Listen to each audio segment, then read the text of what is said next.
Hey, y'all. Get in here, please. Come on. Come on. Come on. Come on. Get in the room. Get on in here. We got to talk about these women on Potomac. This episode was interesting. It was interesting to say the least, and we gotta have a little talk. Let's have a little chit chat, shall we? About these folks. Lord, gossip news, you back? Hey, boo. Look, let me greet who's in the room first, because we gotta go on and get into this. We may as well. I mean, ain't no point in dragging it out. Ain't no point in dragging it out. These women are a mess. One, I hope everybody had a wonderful holiday. I did. I was very relaxed. Um, I had every intention of trying to come on before the holiday, but getting ready for the holiday, everything just kept coming, and I couldn't. I really couldn't. There was no way for me to pull that off. But we're here now, right? So since we're here now, let's talk. Let's get into it. Let me greet who's here, and then we gonna talk. We gonna talk. We gonna talk. We gonna talk. We gonna talk. We got Lel in the house. Hey, boo, how you doing? Thank you for being like number 3. Miss Sparkle, our resident Mary Kay lady, is here, and I'm so happy to see you. The divine Miss M is in the house. Hello, lovely. Thank you for being number 4. Magdi may say she's here. She number 6, and she's sending bubbles. So I hope all of y'all are sending bubbles. If I ain't got every moment, what I got to do to get everybody up in here. Hey, Gossip News, so glad to see you. Where you been, boo? And thank you for being like number 1. Aries Sun, thank you for being number 6. She said, happy holidays, y'all. Yes, I hope everybody's Thanksgiving was bussin'. Hey, Black Smile, thank you for being number 8.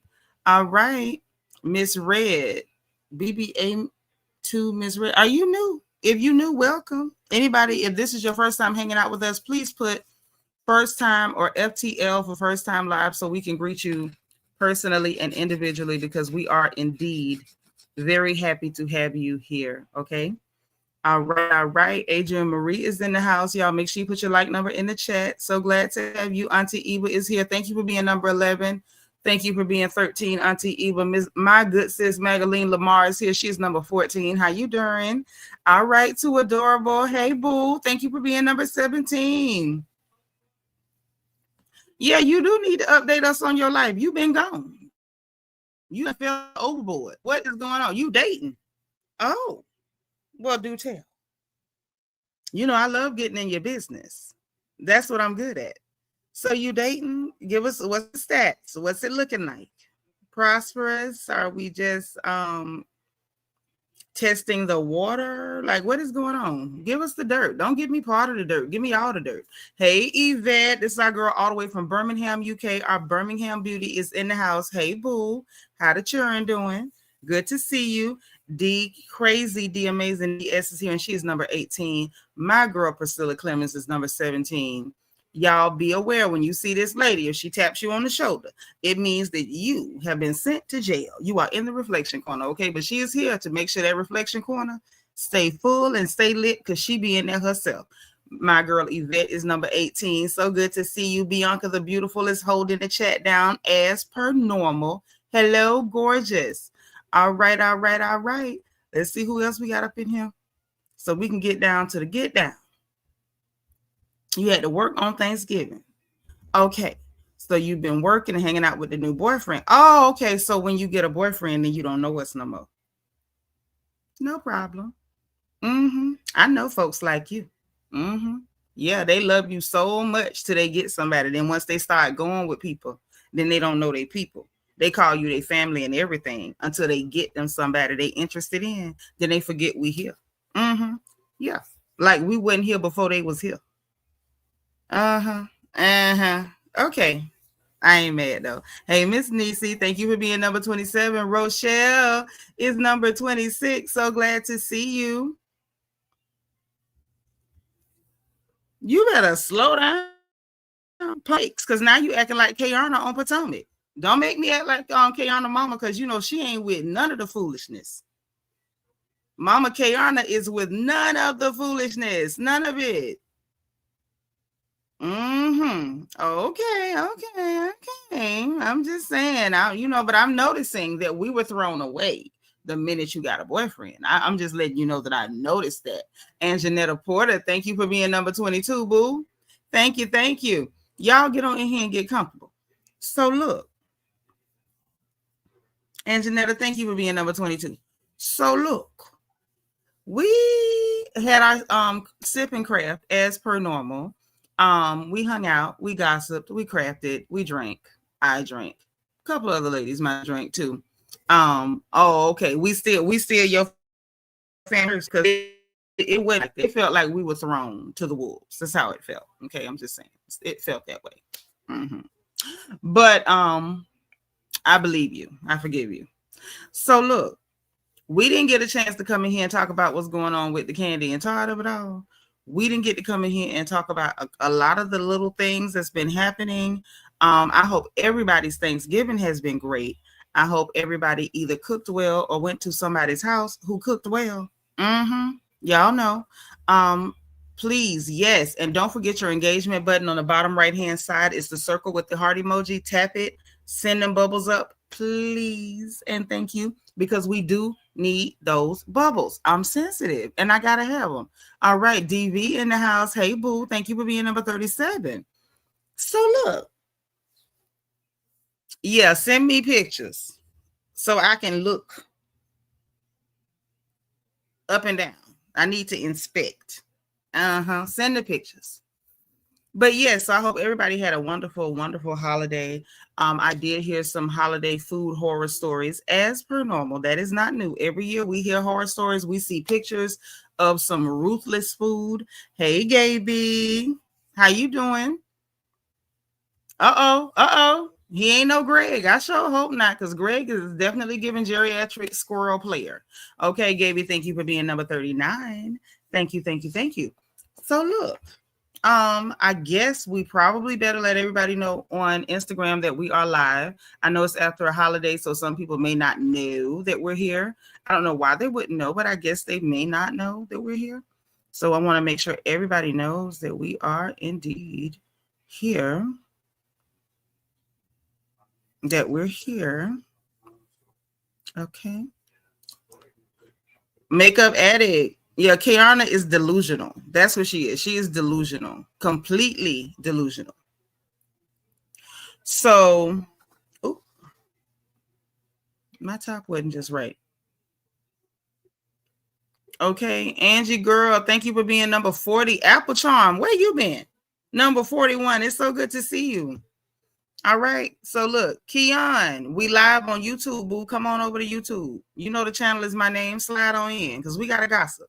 We just watched Potomac and we're live. Holiday or no holiday. Gossip waits for no one. So we got to talk about this show. Okay. So what I saw on the show tonight, I just saw the message. Gossip News. I'm going to check it. You on your way? Thank you. So what I saw on the show tonight, I'm going to just tell you.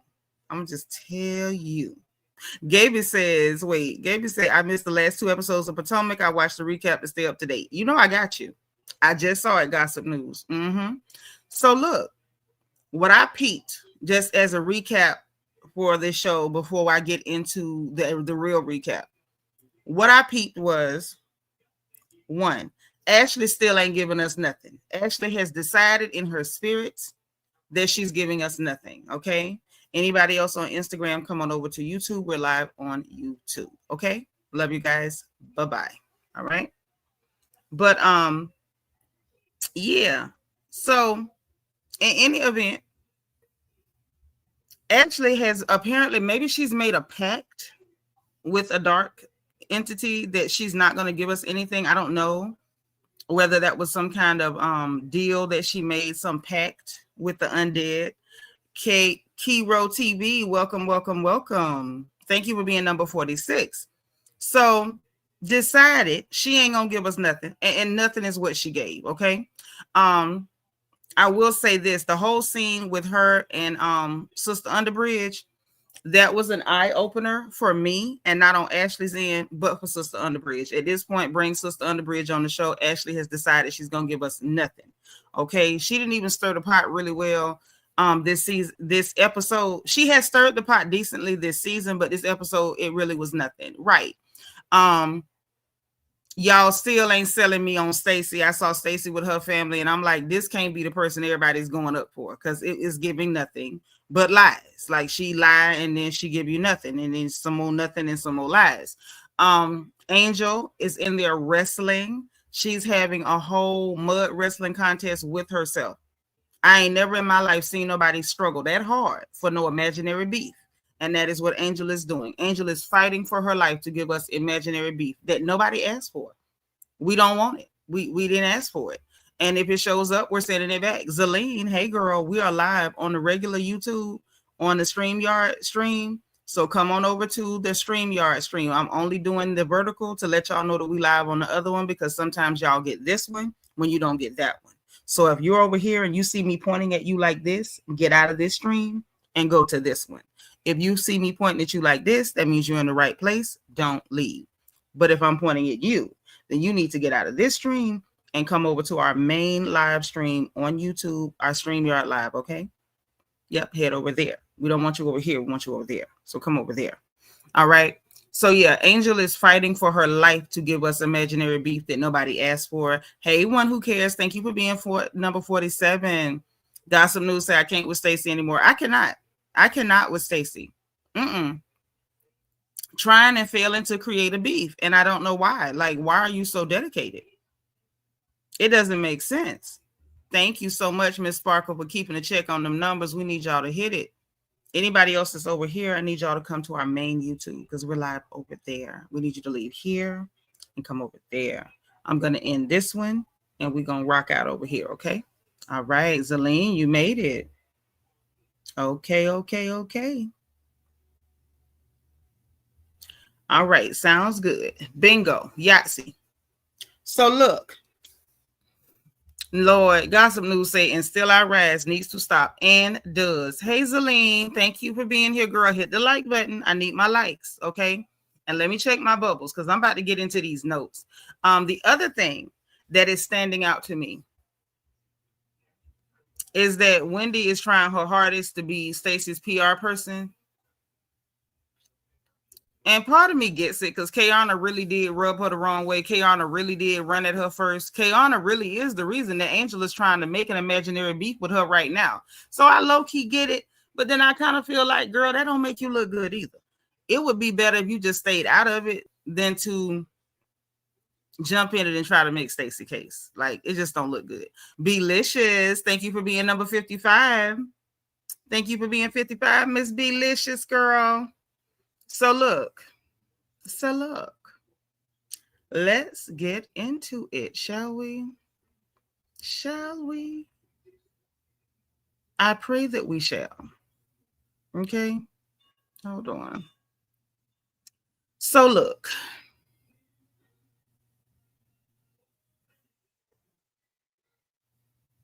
Oh, Carrie Clark. Apple Charm said, I love the K's family, kept it real. Her mama is always the realest. Love it. Carrie Clark, thank you for being number 58. Oh, DS say Wendy acting like Stacy bodyguard. Girl, is it giving the skinny, scrawny Nosferatu hoe from Wicked? Is it giving her? What's her name? I can't say it right now. I am Jamaican 2.0. Thank you for being number 62. Welcome. If this is your first time hanging with us, please put FTL for first time live so we can welcome you personally and individually because you are happy. We are happy to have you here. Also, if y'all must curse, please misspell your curse words in my chat. Please and thank you. Also, make sure that we keep all commentary on the heifers on the show. No special attacks on anybody in the chat. No disrespect of any kind will ever be tolerated. Please make sure you greet everybody. Be friendly. Welcome people if you see somebody new. And if you see somebody you ain't seen in a while, say, hey, girl, because we glad that they came back. All right. Even if they, threw us away because they started dating, like some people do.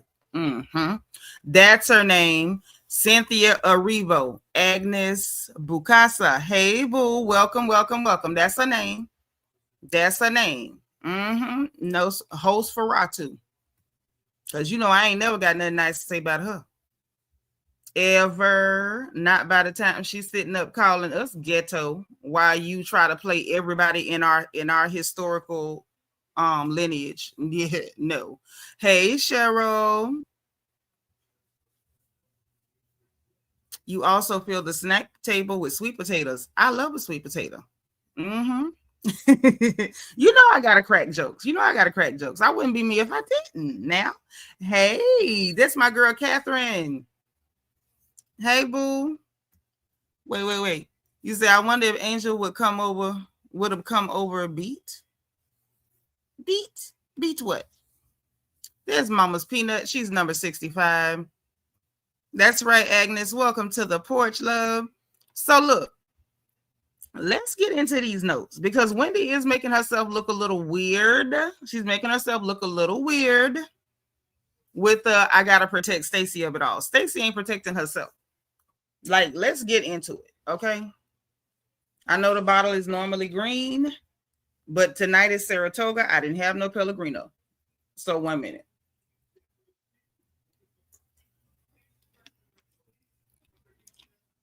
But I won't be eating okra. I'm going to keep my addiction at bay. So we can get through these notes. All right. So y'all know how they left off last week, right? They left off last week with the girls at the table at Giselle's party about the downloads of the podcast. And of course, Robert did not show up because she told Giselle that she felt some type of way about how she left the show, which I don't really get that. I'm going to be honest with you. I don't get it. I don't understand what she meant by she felt a way about how she left the show. She didn't leave in a fight with anybody. She didn't leave on any scandal. The scandal was actually the season before and they brought her back. So I don't know what Robert meant by that, but y'all get the gist. She didn't show up, right? So everybody's there. Big Reese is there. Same wig, but I'm going to say this. Big Reese done lost weight real good. Did y'all notice that? Put a one in the chat if y'all realize that Sharice, Big Reese Jordan, Big Reese, what they call her. Baby, listen, big is for the bank and no longer for the back because Sharice done lost weight. She look good too. If only she could buy a new wig, we gonna make her, I would really make her the boss chick of this episode because she made a splash. And I feel like people are gonna overlook it because they don't like Sharice. Sharice ain't that likable, but Sharice look good. Sharice look good. Yes, she do. Yes, she do. Big Reese look good. How the churn do the little clap? Okay, Big Reese. Okay, girl. Now all you got to do is get you another wig. Even her head looks smaller. Child, Big Reese look good. I say not the biggest for the bank and no longer for the back. Reese. I know that's right, Big Reese. You better let them know. Let them know. She look good. So she was over there to the table with everybody. Hey, Tracy Lashley. How you doing, boo? Thank you for being number 69. Girl, her head did look smaller. Sharice looked good. I don't care how you slice that. She looked good. She looked good. Gossip News say, he'll help her find a wig. I know that's right. Robert was embarrassed, but for what reason? Like, boo, you just didn't get asked back. Let me tell you something. Sheree Whitfield is an example of how to handle not being asked back. Sheree is never embarrassed. If there's an event to show up to and she can get a check and the check is something she'll take, Sheree Whitfield show up and she's always real cool, real calm, looking good. She don't never take it no way. And Robert shouldn't have took it no way either. Hey, Amy J, what's up? Hit that like button. So look, they all to the table. Stacy done got caught up in her mess. She knows she called that goddamn man because how the hell would he know anything that was said before the girl could even leave out the place? Now, while I do not care for Keiarna's antics or her delusion, we're going to get into that later. That girl ain't made that up. She ain't made that up. So now, they at the table, all that's going on, everybody talking. Cookie done came over, her and Cookie done had it back and forth. Stacy up there pointing fingers in people's face, acting like just, I'm sorry. What did Keiarna call her? A ghetto hoe from Detroit. Ain't too far from right. I'm gonna just say that it ain't too far from right. So she up there, on her hood boogerism, she flinging fingers in people's face. Cookie talking about, don't put your finger in my face. So she go stand closer to Cookie. But I noticed when she got closer, she didn't do this to Cookie face. She fling her finger off to the side, which was the smart thing because something tell me that Cookie might have reached out and touched somebody's hand to make this world a better place, if you can. And so I'm glad that she flung that thing off to the side and not did this right in Cookie's face, because I don't know how that would have turned out, but I got $10 on Cookie. Now, I understand she might be ghetto hoe from Detroit, but I feel like I got $10 on Cookie. Cookie seemed to be one of them Baltimore girls, and you know how I feel about y'all girls from Baltimore. Y'all likes to fight. Y'all like to fight, and y'all don't mind getting a tooth chipped or anything. Like, you don't know how a Baltimore girl gonna come at you. So I'm glad in my spirit that even though she was grandstanding and, you know, doing her ghettoisms to put on for the girls, that she was smart enough when she came and stood close to the Cookie. Because if y'all notice, Cookie didn't move an inch. Cookie didn't move an inch. Cookie sitting over there all of 5'1 and 3/4, didn't move an inch. Stacy moved closer. Cookie ain't gave no ground. And when she got close, instead of her, your Cookie standing here, instead of her doing this, I'm going to just point my finger wherever I want to. What pointed at Cookie? Because, I mean, y'all know I'll watch a fight. I'm ignorant. I will watch a fight and we will dissect a fight video. Over here we will. So it was smart of her. You know, I guess that's the hood rat in her. She know who to try and who not to. You know, I don't like people who put fingers in faces either.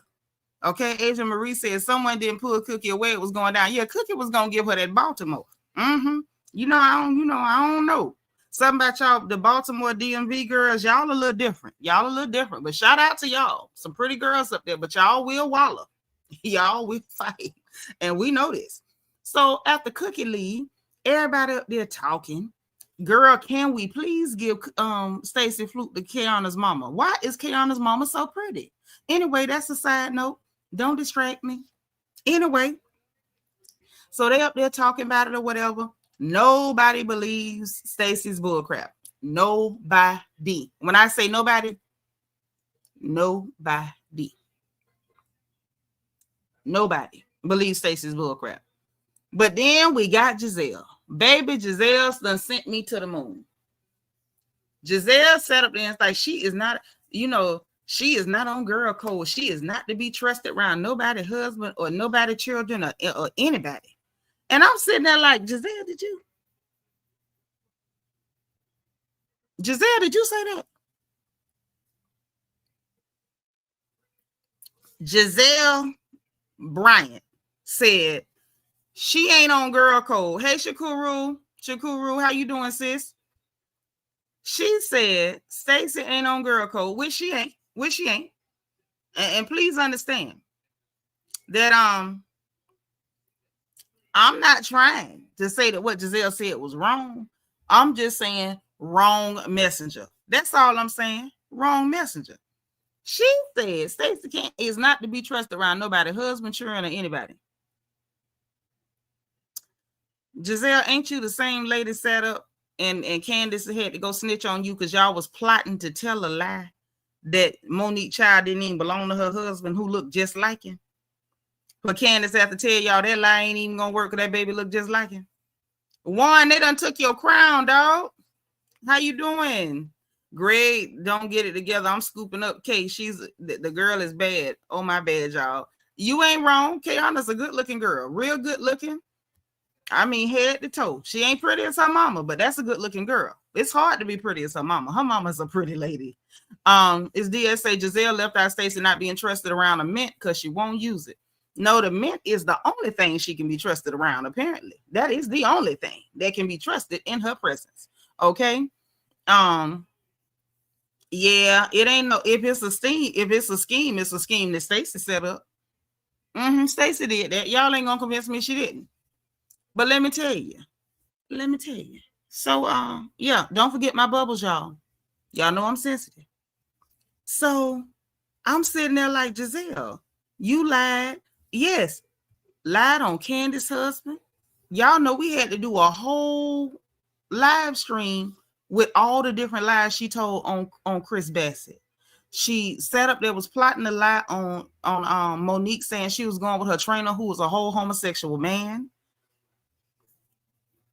No, she ain't Mrs. Steele, my man. She might be Mrs. Steele, your man, because she a pretty lady, but she ain't the girl. She ain't me. Yeah, her mama bad now. Her mama bad. Hey, Destiny, where you been? I'm so glad you caught a live, boo. Mm-hmm. Hey, I'm just saying, you know, these some bad girls. I don't take nothing from nobody, but I can promise you can't nobody take nothing from me. Mm-hmm. And I hope you feel the same way about yourself. Yeah, you know what I'm saying? I'm like, no, I'm not gonna say she gonna be hated again. I'm just saying she the wrong messenger to be talking about who can't be trusted around people, husbands, and children, because the children ain't even off limits to Giselle, and y'all know that. Y'all know that. No, I mean, I ain't gonna say she went too far because she told the truth. Everything she said about Stacy is the truth. It is the God heaven truth. And I'm disturbed this whole season that I have been forced on numerous occasions to agree with Giselle Bryant. Y'all don't know that don't sit right with me. It gives me indigestion. I start belching up stuff. Like it don't sit well with me. Okay? It don't sit right with me. But Giselle ain't saying nothing wrong about Stacy. But after that, they go all I'm talking about, you know, they don't believe this, they don't believe that, yada, yada, yada. Till like, yeah, sure. Okay, yeah, I believe. I also believe horses fly. Yeah. Yeah, don't nobody believe that bull crap. So Wendy up there trying to be a lawyer, like, girl, leave a lawyer in the edit, because you can't be no lawyer for this girl. All them lies she told, she caught up in them, and that's that. And yes, gossip news has been happening to me. I didn't want to agree, but there it is. No, I don't think it's strange, because I don't put nothing past her. I don't put nothing past her. And I'm going to tell y'all why. She did some more stuff this episode to further cement why I don't like her. Not just on the show. I don't like her as a person. Like she has slid into the dimension of I don't like you as a human. That's where Stacy Rush is for me. And this is odd because when she first got on the show, I really thought I was going to like her for being kind of fun, sunshiny, ditzy, positive. And then I'm seeing that was an act, and you are a disgustingly anti-Black person. And I just can't do you. I can't do you. So then they're like, oh, tell Sharice to call. Wendy's telling Sharice, go ahead and call Chris because you got his number or whatever, yada, yada, yada. So Sharice calls Chris. It's funny. See, it's moments its liars latch on to because it gives them something to work with. It gives them something to work with. And so they call Chris. Sharice is like, look, I know you're friends with Cookie. Cookie is being, you know, bad mouth, and they're saying that Cookie lying on you. And I'm sorry, I don't believe Cookie lying. I don't believe Cookie lying. But Sharice was like, I just want to know, did you say this? Yes. You know, did Stacy call you and say that Monique was talking about you, yes or no? And I'm going to ask y'all this, because I don't want y'all to fall for it either. Let me sip my Saratoga.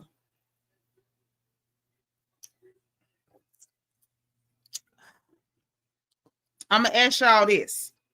I want y'all to lock in with me. When Sharice asked him yes or no, did Stacy call you to tell you anything that Monique said? Or however she worded it, yes or no? Put a 2 in the chat if y'all notice how long Chris held that phone quietly. Put a 2 in the chat if you notice just how long he held that phone quietly. I'm going to put my 2 in the chat. If it was no, baby, it wouldn't have took all that silence. I'm like, Chris up there with a moment of silence like he pouring one out for the dead homies. What you crying for? Either she did or she did not. You understand me? Either she did or she did not. He up here with a moment of silence. Look, please. I see this rolling in. I just want to make sure we all seeing the same thing. While these fools up here pissing on my foot trying to tell me it's raining. Now that the tools done came rolling in.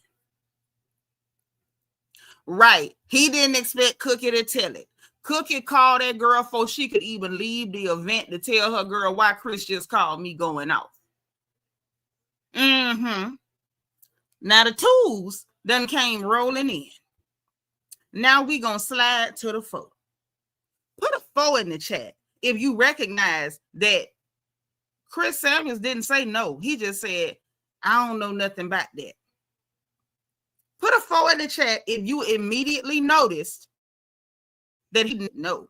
He just said, I don't know nothing about that. Put a 4 in the chat if you immediately noticed that. Because I immediately noticed that. She said yes, or wasn't even trying to put you in no women's mess. She wasn't trying to get you to repeat nothing back. She wasn't trying to get you to be part of the gossip. She just wanted you to say yes or no. Did she call and say something or did she not? He didn't say no. I don't know nothing about that. But you're going to notice later on in this episode, Wendy tried to lie for her. Well, we called Chris and Chris said no. No, the hell he did not, finger waves. No, he didn't, finger waves. He did not say no. No, he didn't. I'm saying no, but he sure didn't. Yeah, he know he called Cookie. What I'm mad at Cookie about is getting mad, so them people have to walk you out of there. Cookie, so she could have said, yes, the hell you did. And Cookie should have stayed calm where she called and be like, didn't you tell me that girl called you and said yada, yada, yada, boop, boop, boop? Ain't nobody fall for it but Wendy, and I don't really think Wendy fell for it. I think Wendy was just going along with it because right now Keiarna is the one that called Stacy out, and because Keiarna was picking with her, she's choosing to side up with Stacy against Keiarna, which I can understand because Keiarna picked that fight and she shouldn't have. But I'm not gonna make myself look dumb backing up no lies. I don't give a darn who telling them. Okay, yeah, Wendy lied and talking about Chris said no. Wendy, be careful. Be careful. Right. If it was no, he would have said it quickly. Right. Instead, he sat there for a moment of silence and then said, I don't know nothing about that. I don't know nothing about that. And then they went on and got off the phone. Now that's what happened. So that went on. And so Stacy like, see, he said I didn't. And they still, everybody's just going to always question me because you're a liar and a sick one. That was a very sick thing to do. People sit up, open up and talk to you. It don't mean that, yeah, he was trying to protect her and he was caught off guard because he did not know he was going to get called. Now that's what went on. Vita, it snowed in Denver. We missed you, girl.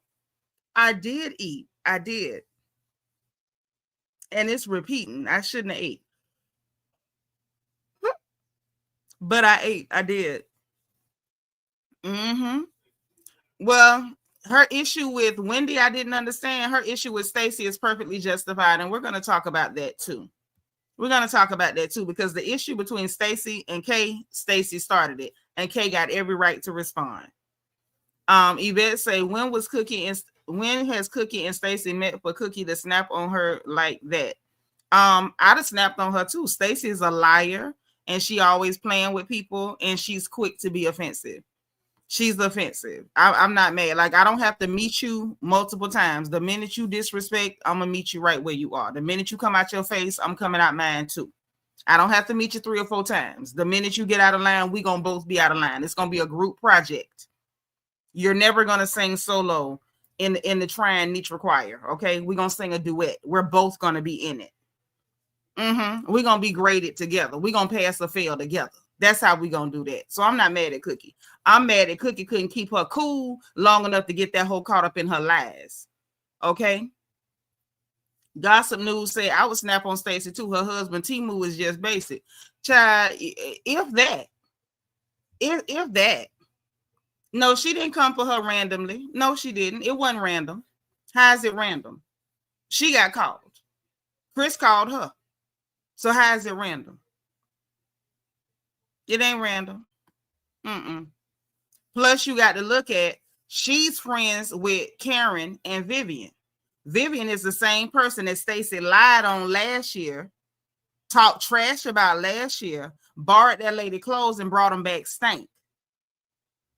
So Stacy already has a decent amount of people in town who don't like her. There's nothing random about it. Stacy's not likable. Stacy's gross. But yeah, and then had nerve to point her finger at Cookie. She better be glad Miss Cookie grown. Because something tell me back in the day, Miss Cookie would have beat her tail. I mean, you could say that, but this ain't Great Britain. This America. If you try my dog, you tried me too. And then if I'm talking to you and you pointing your finger in my face, you blessed if I don't beat your tail. Yeah, that's how it work over here. You have to watch what you do. Hey, sweet beloved. Thank you for being number 81. So yeah, that had happened. So nobody believed it. Even after that, Chris did what he did. Nobody fell for it. Nobody took the lie. It wasn't working. Hey, boo. Thank you for being number 84, Teresa.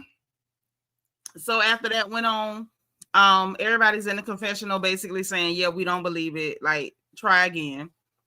Jossie, Sharice, Angel, and Tia were over like having like a little sidebar conversation. Them folk. Hey, Vet, I'm being real with you. You have to be careful over here. You can't just be over here saying crazy stuff and doing crazy stuff because somebody will pop you. Okay? Gossip News said I had to check a guy who pointed his finger in my face last Monday. Baby, look, sometimes that'll get you drug. It'll get you drug. Okay? Classy say Cookie might have some of that Krishan Rock in her. And might. Y'all know them Baltimore girls will fight. They will beat your tail. A Baltimore girl is real similar to a Floridian with the hands. We'll fight you. We'll go on and beat you. Yeah, her attacks toward Kay are definitely getting old. And what's shocking to me is how many people don't see what Stacy's doing. Or should I say pretending not to see what Stacy's doing. And y'all know I clocked it from the first time she pulled it. Y'all know I clocked Stacy from the first time she pulled it with that girl. She is trash. She is a trash human being. Nap Queen, New Orleans. Hey, boo. Thank you for being number 85. Welcome, welcome, welcome, welcome. Y'all better spam my chat with the word welcome. We have a lovely sister who is hanging with us tonight, Miss Nap Queen, New Orleans. Welcome, gorgeous. Welcome. Okay, so almost drug him by his hair, but had to keep my job. I feel you. Well, Vet, if it's the same over there, then why you shocked, girl? Now, I was thinking we was having a culture clash and you didn't know how we do things. But if y'all move the same way, then how you don't know? You know Stacy was supposed to get beat all about her head and neck. You know that. Wagging your finger in somebody's face. You know she was supposed to get pop, pop, pop, pop. Okay? So look. After all of that done went down, them folks sitting over there talking. Now, you know Big Reese loved to come back and repeat what happened when people hang out with her. She tried it with Karen, even though I know with Karen it was malicious. Could have been some truth to it, could have not been some truth to it. We don't know. But she was over there telling tales on Stacy too. So I'm just like, girl, don't nobody really. You don't went and hung out with Big Reese, and now Big Reese is telling your business. So Sharice is over there with Jossie, Angel, and Tia. Okay, with the two new girls, and Jossie, who's the friend of, but ain't really new because she been here since last year with old, Funk Box Mia. So they sitting over there talking, and Reese said that they had went out and they met up with some guys that she know that all of them is married. And then one of the guys had got up and went to the bathroom or went somewhere, she said, and said that the other guy that was at the table was like, oh, you and him getting along real good, but he's married. And Sharice said, and that trick said, what him being married got to do with me? I say, oh, not you really are broke down hoe from Detroit. I say, wait a minute. I say, first of all, why you call her a trick? Girl, what you know no good. But then say that Stacy say what him being married got to do with me. Oh. And that is hoe talk. That's hoe talk. Y'all know I'm from Ocala, so my best friends is hoes. I know how hoes talk. That's one of the things that hoes love to say. That man made vows to you and I ain't make no vows to you. That man made you promises. I ain't made no promises. Y'all know what I'm talking about. Put a 1 in the chat if y'all know that is hoe talk. That's hoe talk. Same thing with Portia last season when they was having a fit because Angela Oakley, Miss Junebug, was harassing Portia when Britt Edie was the one fighting with her, and she went to harassing Portia out of the blue, talking about, oh, and what about you taking her husband? And what about, and so Portia was like, she better leave me alone before I take hers. I told y'all what they with Portia. That was hoe talk. That's how hoes talk. Thank y'all for the ones. Okay, that's hoe talk. So the fact that she said what him being married got to do with me, oh, that's hoe talk. Stacy, you a hoe too. Now, judging by that wig, I thought you was just after, white men, because her wig definitely says, I want a rich white husband. I mean, what else could Stacy's wig be saying or signaling to us? You understand? But girl, you a hoe too? dang, Stacy. So I'm sitting there like, oh, this don't look good. So then Stacy and Wendy over there, and she's like, oh, they had my girl up against the ropes. She's like, oh, put me some. Oh no, you's a reformed hoe. Well, at least you reformed. Praise God. Oh, you know she would deny it. She would deny it. Listen, if they ask Stacy if that's her real hair, she gonna deny that that's a wig. That whole deny everything. So Stacy, Wendy over there trying to hype her up for trying to back up her lies or getting caught in her lies and not folding as she gets caught in her lies. I don't know. And then so Stacy and Jossie went over to greet Greg, and Stacy over there looking like a deer in the headlights. And I'm like, you going over there to speak to that girl, man, after you telling her, go follow Greg, and you don't have a husband, and I have a husband, and all this other stuff. And I'm like, girl, if your only comeback is I have a husband, what the hell is that? Are you sure you have a husband? Because didn't you tell us that was your ex-husband? See, all this that was going on, all this minutia, all this, rigmarole, all this excitement, all this razzle dazzle. I think Stacy forgot her lies. Didn't Stacy tell us her and Timu was divorced? But yet you up here talking about, I got a husband. Are you sure? Are you sure, darling? Do you have a husband or do you have an ex-husband? Do you have a husband? See, Stacy one of them hoes I can't stand because she can't even keep her lies straight. He else said Stacy got on that I'm in search of a white man or I got coke, not the drink, in my purse wig. Listen, that is strictly in search of a white man because I know plenty of powder heads to keep their hair done and no excuses, baby. None. Asia Marie say the husband that don't live with her. Yeah, right. Yeah, that's what I'm saying. Like, girl, let's get the lies together. Let's get them together. Thank you, DB. Let's get the lies together. Somebody play Johnny Taylor running out of lies. Gossip News said, I think they said that they was getting back together after filing for divorce. Getting back together is not having a husband. That means that that's your ex-husband and y'all planning to remarry. That would not make him your husband. But when she get upset and get to talking, she slip and tell what it is. You ain't never divorced that man, you lying hoe. Let me leave it. So anyway, that had done went on and they went and greet them. And then we see that Tia and Vivian met. And I thought that was really, really, really cute. It was a cute moment between Viv and Tia. I did like that. Oh, I be catching all of it. I always catch them when they lie on this show. And I don't know why they do it because I'm watching. Okay. I'm watching.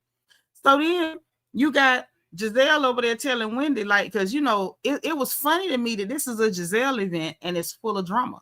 Of course, Giselle is drama. Giselle should have had a feature on Cardi B album. Am I the drama? Girl, you are. So Giselle event full of drama. I'm thinking Giselle gonna be feeling like, why y'all help us had to do this at my event? No, she was enjoying it. Because then she go to Wendy to be like, girl, how about Angel was all up in my face telling me that she got smoke with you. And that she got smoke with you. And so they over there laughing it up because nobody takes Angel seriously, like clearly. So Giselle is like, hey girl, you got smoke with Wendy. And Wendy like, yeah, I heard you had smoke with me, girl. Who was with the smoke? And so they over there, they're going to talk to Angel about the imaginary smoke. Hey, Cecilia, how you doing, sis? Thank you for being number 88. I missed you too. Not you need Angel to go. Well, let me tell the people who wasn't watching what happened in this scene and those of you who was watching and maybe didn't get all the notes. So she asked her about it or whatever. And Angel was like, I feel like you don't treat me right. You don't treat me right. Treat you right. The hell? So Wendy was like, I don't, asking her legit, like, I don't treat you right. How do I not treat you right? You know what I'm saying? Like, run it to me. So she was like, you're snide and dismissive like you're being right now. And so I'm trying to figure out somebody asking you how they don't treat you right is being snide and dismissive. So Wendy was like, well, I'm just being direct. Like, that's all I'm doing, dog. I'm being direct. Like, what's up? And so she was like, how she said it. Oh, and that's when she told her, she was like, I'm not the person to have a problem with because I don't have a problem with you. Like, this is a one-sided beat.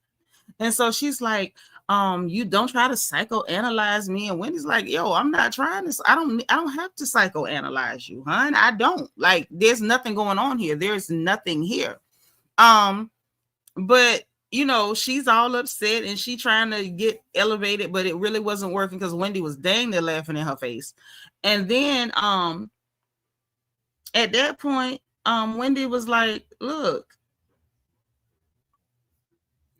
basically, look, Tia said you was upset because we was at the airport going to Nevis and you said I didn't speak to you. And she said, right. And she said, so when you got to the airport, did you see me? Did you see me there? She said, yeah. She said, so you didn't speak to me. Well, you didn't speak to me. You're stupid. First of all, I remember, okay, Zelene, I remember production playing it back. Wendy did greet her at the airport. But even if she didn't, you could have spoke. It didn't matter who spoke first. Say, hey. And then if she don't speak back to you, then you can say she didn't speak to you. What are you doing, Angel? And so it wasn't really, once that wasn't working, and here come Ashley. I say, well, Ashley says she know how to move the story along. So Ashley said, right, Wendy gave her a hug at the airport. But by the time she told the story, Wendy didn't speak to her, but I saw her, but I didn't speak to her either. But it's Wendy's fault. Okay? So Ashley was like, look, she told us that you the one made the catfish comment, and that's why she upset. So Ashley brought it back to the catfish of it all.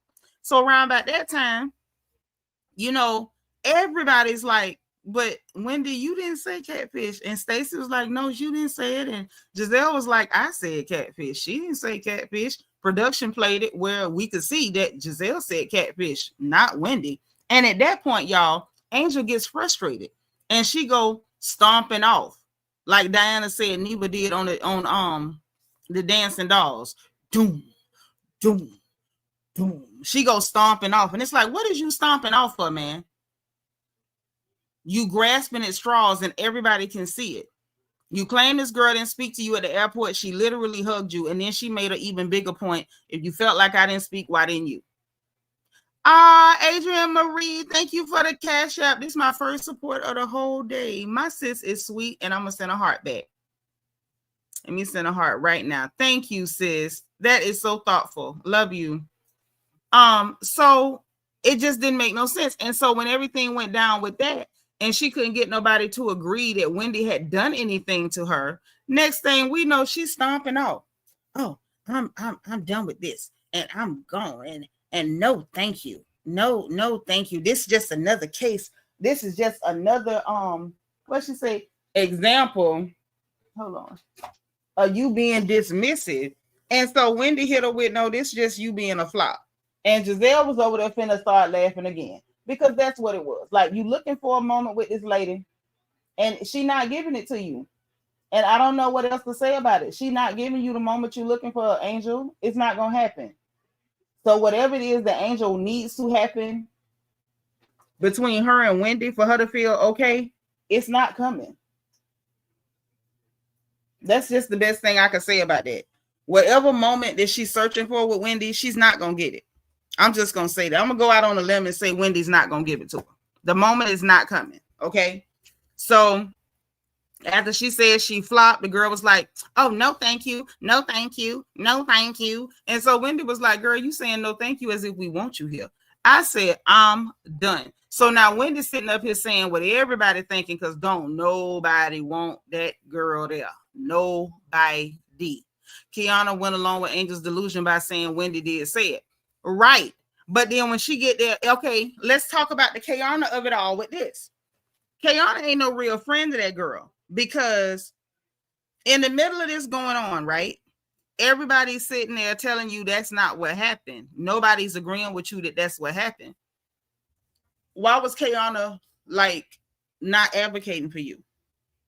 Why was Keiarna not saying, well, I really thought I heard Wendy say that too? Like, that ain't even what happened. Like, why would, you know what I'm saying? I think Keiarna, or maybe I should say Angel, is forgotten. Keiarna is the one that wanted you beefing with Wendy.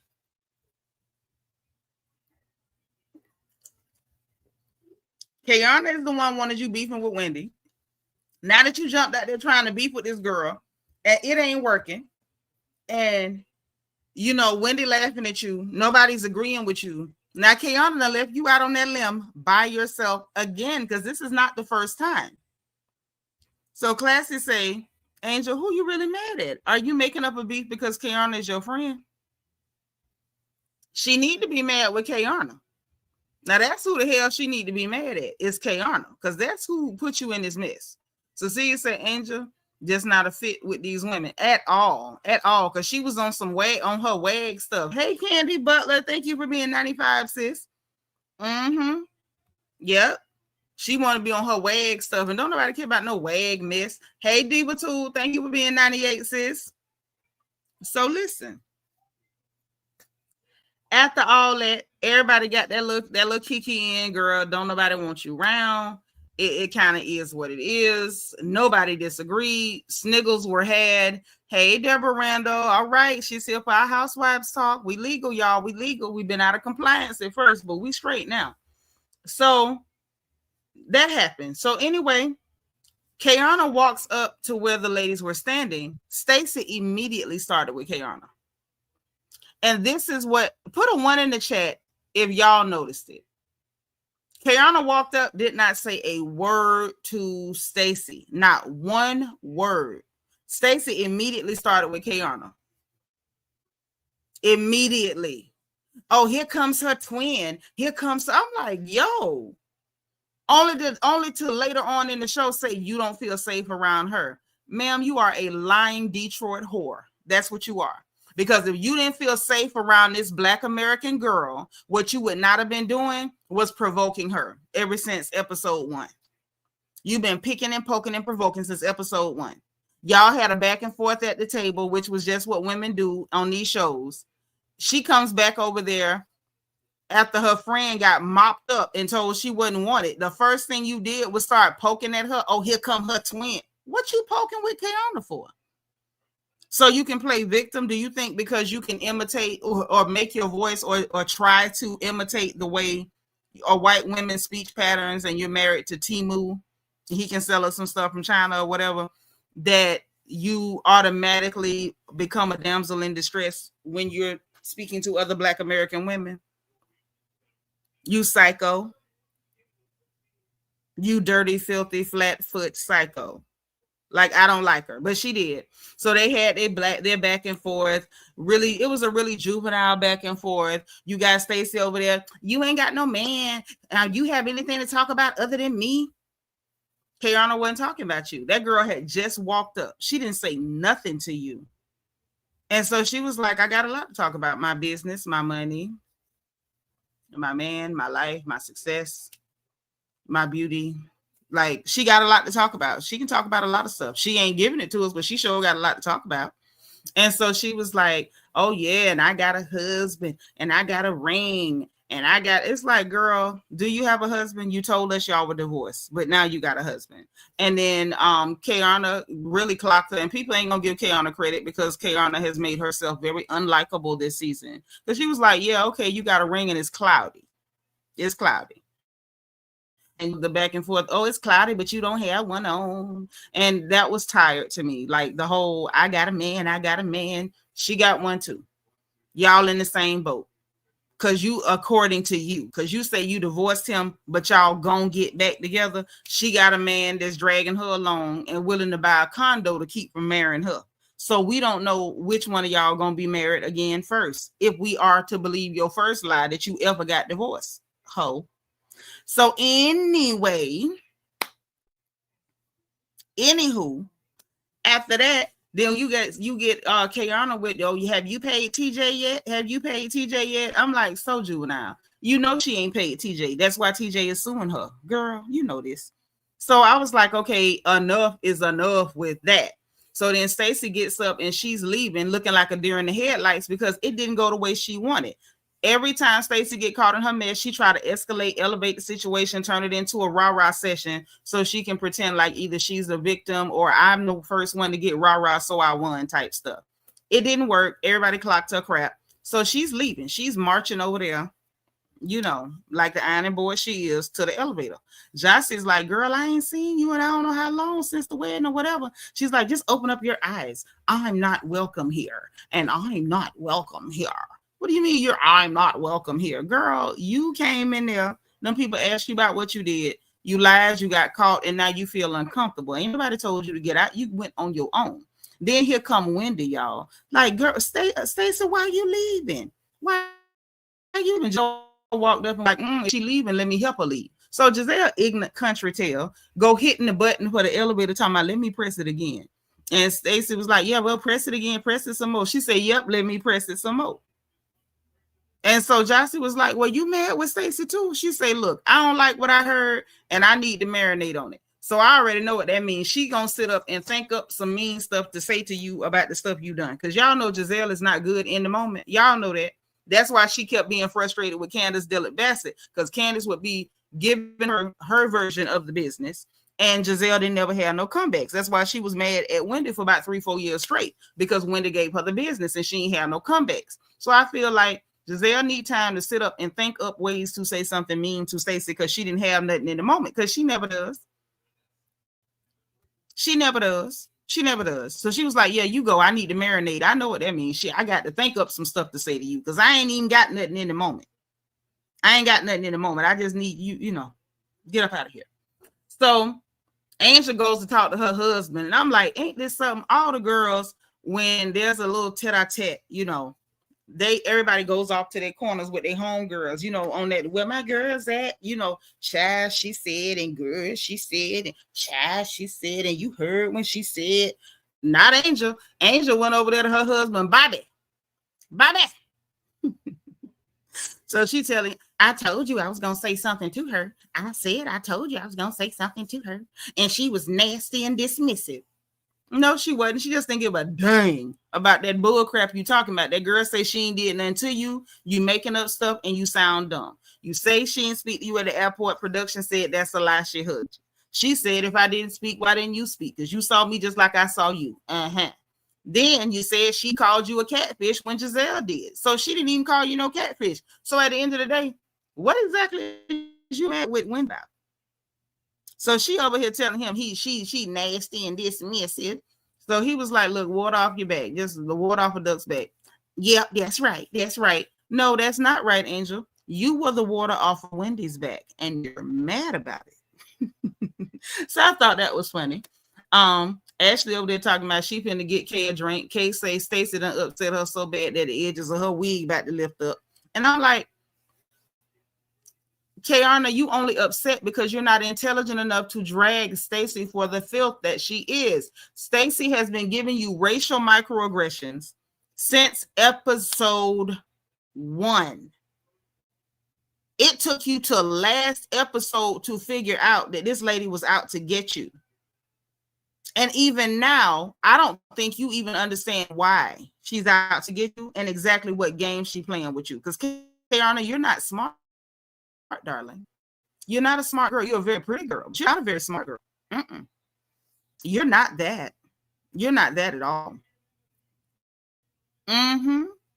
Yeah, like she told her off. You got told off and embarrassed at that. That's what you got. So anyway, that scene ended, y'all. And it was a lot. Yes, Stacy is so easy to drag.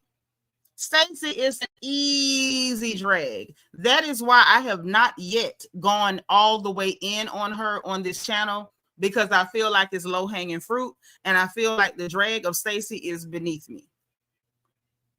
I feel like the drag of Stacy is beneath my roasting abilities. I refuse to waste my roasting abilities on Stacy Rush.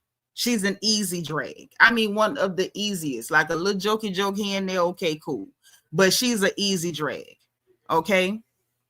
But we get to Stacy, Timu, and Arabala. And I gotta say the baby name like that, because that's how her mama say her name, Arabala. So if your mama call you Arabala, I'm gonna call you Arabala. Okay, I'm gonna call you that. That's what your mama call you. So they over there in the house talking about nothing. And I'm gonna just say from this scene right here, where are the people who keep trying to convince me that Stacy is just giving us life this season? Because that ain't what I saw. That ain't what I saw. They sat in their kitchen making them anemic pizzas seasoned with bad intentions and body odor, hopes and aspirations. Even the pizzas look pale. And they talking about swimming lessons and making pizza.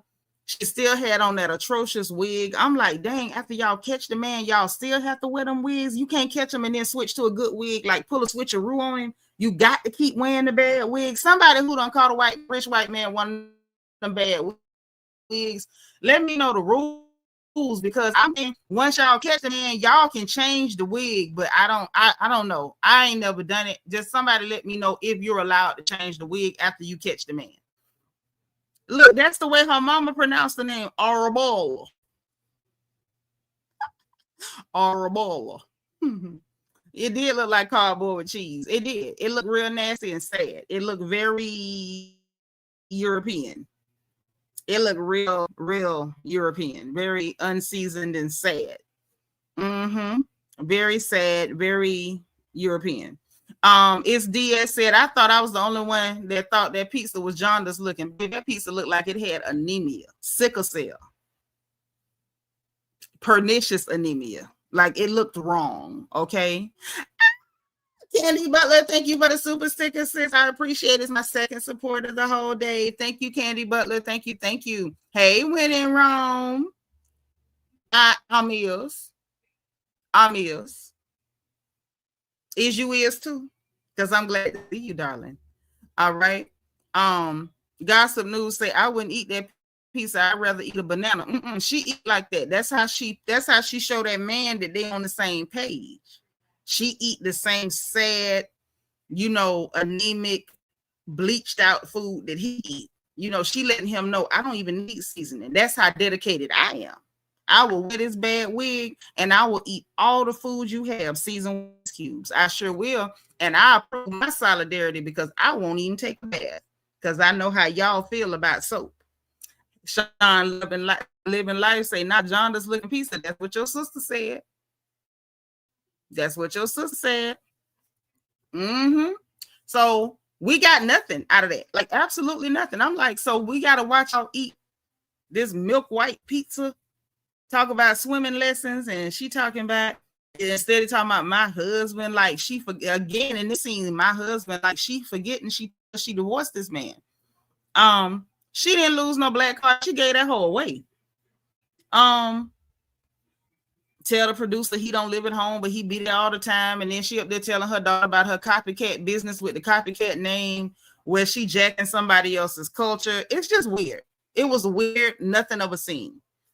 Then we get Ashley and Sheila talk about another nothing of a scene. Listen, y'all know I love Sister Underbridge. I do. I love Sister Underbridge. I can't stand her daughter, but I love Sheila.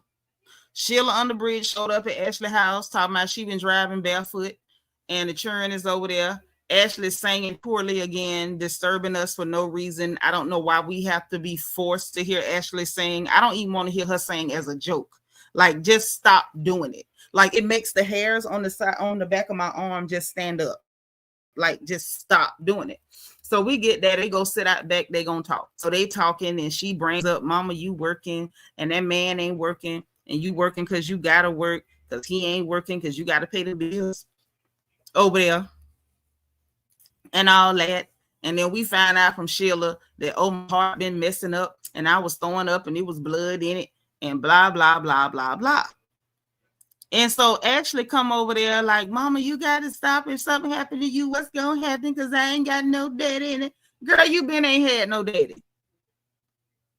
You been ain't had no daddy. Production trying to make it into a scene showing the back in the day clips from Michael saying he didn't want to take care of that full grown man laying up hunching on Sheila, the lazy drunk in the house. Sheila up there grinning in Ashley's face about the, brushing it off and laughing in the girl's face. So it's like, you could say whatever you want to say, howsoever you wants to say it, but your mama don't care. She'll rather work while that man lay up there and be drunk and be lazy and throw up blood than to make him get a job or to put him out. Now, that's just what that is. And she don't care that you crying, Ashley. And I don't either. Because if your mom don't, why should I? Hey Mo, thank you for being number 104. You made it, girl. Adrian Marie say working your butt off with an alcoholic man at home doing nothing. What's wrong with her? Girl, that's an upgrade for Sister Underbridge because she paying bills now. She ain't under that bridge no more. She done upgraded. Now she's sister in the house. Okay. So that was a nothing of a scene. I'm not sure why we had to sit through it, and yet that's what we got, right? So let's talk about the split up. I like when it's a nice little split up. So we had a split up happen, y'all. We had Wendy, Jossie, and Stacy and Jossie's husband over at Jossie's house, right? Then you had the other girls over at Angel house. Okay. Both ladies was having like a dinner party, a little cocktail hour, whatever the hell it was. They both serving food. Y'all know what I'm saying. And so everybody showed up over there at Jossie's house. Jossie was basically saying in the confessional that when it comes to Stacy, she just gonna take it as innocent to proven guilty, which that makes sense. If that's your friend, she went lying to you, so you gotta wait and see what happens. You know, it is what it is. Stacy showed up in some ugly pink again. I'm just like, listen, Stacy, no more pink, no more orange. At first, I was like, orange is her color. She looked good in orange, and now I'm just kind of tired of her in the orange. Like, stop with the orange and the pink. For the love of Christ, stop. But anyway, so Stacy come in and she greets everybody. She was the last one to show up. And when she got there, she's asking them, you know, let's talk about the event. Like, and after I left, first of all, don't be coming there to ask them girls what happened after you left. Who told you to leave? You chose to leave. So don't jump up and leave because you wasn't winning the situation and people could see your lies. And then now all of a sudden you come in there like it's up to Jossie and Wendy to report to you what happened after you left. Girl, grow up. So Jossie ain't making no better. She was like, girl, let's talk about what happened while you was still there. Can we talk about that? Nashina M, thank you so much for my super chat. It's my third support of the whole day. Nashina say, I hollered when Sheila said I like the work. She was basically telling Ashley that he ain't going nowhere. LOL. That is exactly what she was telling her. You can cry, I can throw up blood, I can cough, and my whole booty hole fall out on the pavement. I'm going to keep working and I'm going to let him be drunk and stay home and terrorize your sister and get on your nerves and everything else because I don't want to get rid of this loser man. That's exactly what she was saying to Sheena M. Thank you for the super chat, sis. Yep. Wait. Deborah Randall said, I chuckled when I saw Stacy in that pink again. Girl, I was like, at this point, I want whoever to, I just want somebody to break into her house and steal every orange and pink garment out the closet. Take them all. Just take them all. Like, I know certain people like certain colors and you're going to pop up in that color more than others, but like at this point, it's getting redundant, it's getting weird, and I need you to stop. Classic Quilla say, actually, nobody even believed you were with Josh. Child, you see, I ain't even touch on all that because I'm just like, child, the Josh of it all. Who care about Josh? You don't really like that man. And, you know, now she coming up with a story for why she not talking to Josh no more. And Uncle Lump said this and Uncle Lump said that. Girl, you didn't like that little boy from the beginning. That was just something to do for the TV. Yeah, Sheila ain't leaving that man. Sure ain't. I sure appreciate you, sis. So look, back to this here. So Joshua was like, well, let's talk about what the hell went on while you was at the party. But worrying about after. While you was there. What was all that? Because see, Joshua wasn't in the middle of that. So then we get her saying, and I'm gonna switch over to the whole conversation at Angel House too. She starts this thing that, oh, Kay was yelling at me, and I don't know why Kay was yelling at me. Kay didn't start off yelling at you. Kay told you what you did. You started yelling and she met you there because she's a hood rat too. She's a Baltimore hood rat, and you are a Detroit hood rat. And when hood rat meets hood rat, you know, y'all was matching each other aura for aura. Now that's what the hell went on. But anywho, and she was trying to get them to say that okay, is just targeting her. And Wendy tried to agree with it without just out not lying, talking about, well, you her favorite toy in the toy box or whatever like that, right? Stacy's like, you know, Wendy telling Stacy, like, basically you should sit down with Monique and talk to Monique about, you know, whatever, just so she know your side of things, blase Skippy. And Stacy like, yeah, I'm cool with that, but I don't want to be around Kay because I don't feel safe around her. She's always, and I'm like, but you the one that's always escalating with this girl. You the one that's been targeting this girl since episode 1. And anytime she responds to you, you elevate. You get ghetto and project-ish and Section 8-ish and Banji. But now you don't feel safe around her. Anybody else want to explain to me how Stacy's not being anti-black? Because I see it. Anyway, I'm going to be quiet. So then we get to Angel House over there with Tia, Keiarna, Giselle, and Ashley. So Angel tells them she found a 9-bedroom house that's ready to move in, and they ready. Giselle is kikiing and cackling, talking about, child, you know, we be over here trauma bonding over Stacy, and it's the key anytime they get together to drag her. She called that girl a Cheeto because she showed up in that orange, which said to me, you've done the orange so many times, Giselle is even smart enough to notice that you're a Cheeto. She's calling you a Cheeto. And then Tia called her a Fanta bottle. I said, I'm done. So I'm not the only one irritated with the orange of it all. Like, at first, oh, that's pretty. Oh, that's cute. Maybe that's her favorite color. And now it's like, girl, stop. Nashina say she pissed me off with that one, talking about she don't feel comfortable around her. Like, what? Nashina, I'm going to ask you and everybody else. Did I not tell y'all that she was trying to spin a narrative about that Black American girl? Put a 1 in the chat if y'all remember me telling y'all that's what she was gearing up to do. And now she's done it. Put the 1 in the chat if I've been vindicated. Have I been vindicated yet? Are we ready to admit that I've been vindicated, that that's exactly what Stacy was doing? Are we ready? Because I told y'all from day 1, when she pulled that, she being aggressive with me. She want to fight me. And that girl wasn't doing nothing but answering questions or talking normal. Even when she tried to give her a way out of it, she was like, oh, she attacking me. Why is she always attacking me? When they was going to the horse races, the girl wasn't even talking to her. And she tried to start up with the girl. And she was like, child, I ain't studying Stacy. See, what is that about? Look what she doing to me. I told y'all. That's exactly what that whore was gearing up to do. I told you. Thank y'all for saying I have finally been vindicated. I see through Stacy's bull crap. She think that putting on that plastic wig and screwing that extra pale man, she has screwed herself into another ethnic group. And so now she's trying to weaponize dangerous stereotypes against the only other Black American woman who presents fully Black, unambiguously Black on that show. Now that's what the hell she's doing. That is what she's doing. And I see it. I see it. Nashina M say it's the same ish they pulled on OG on basket. That's exactly what she's doing. And the fact that she's saying, I don't feel safe, somebody need to slap that plastic wig off her head.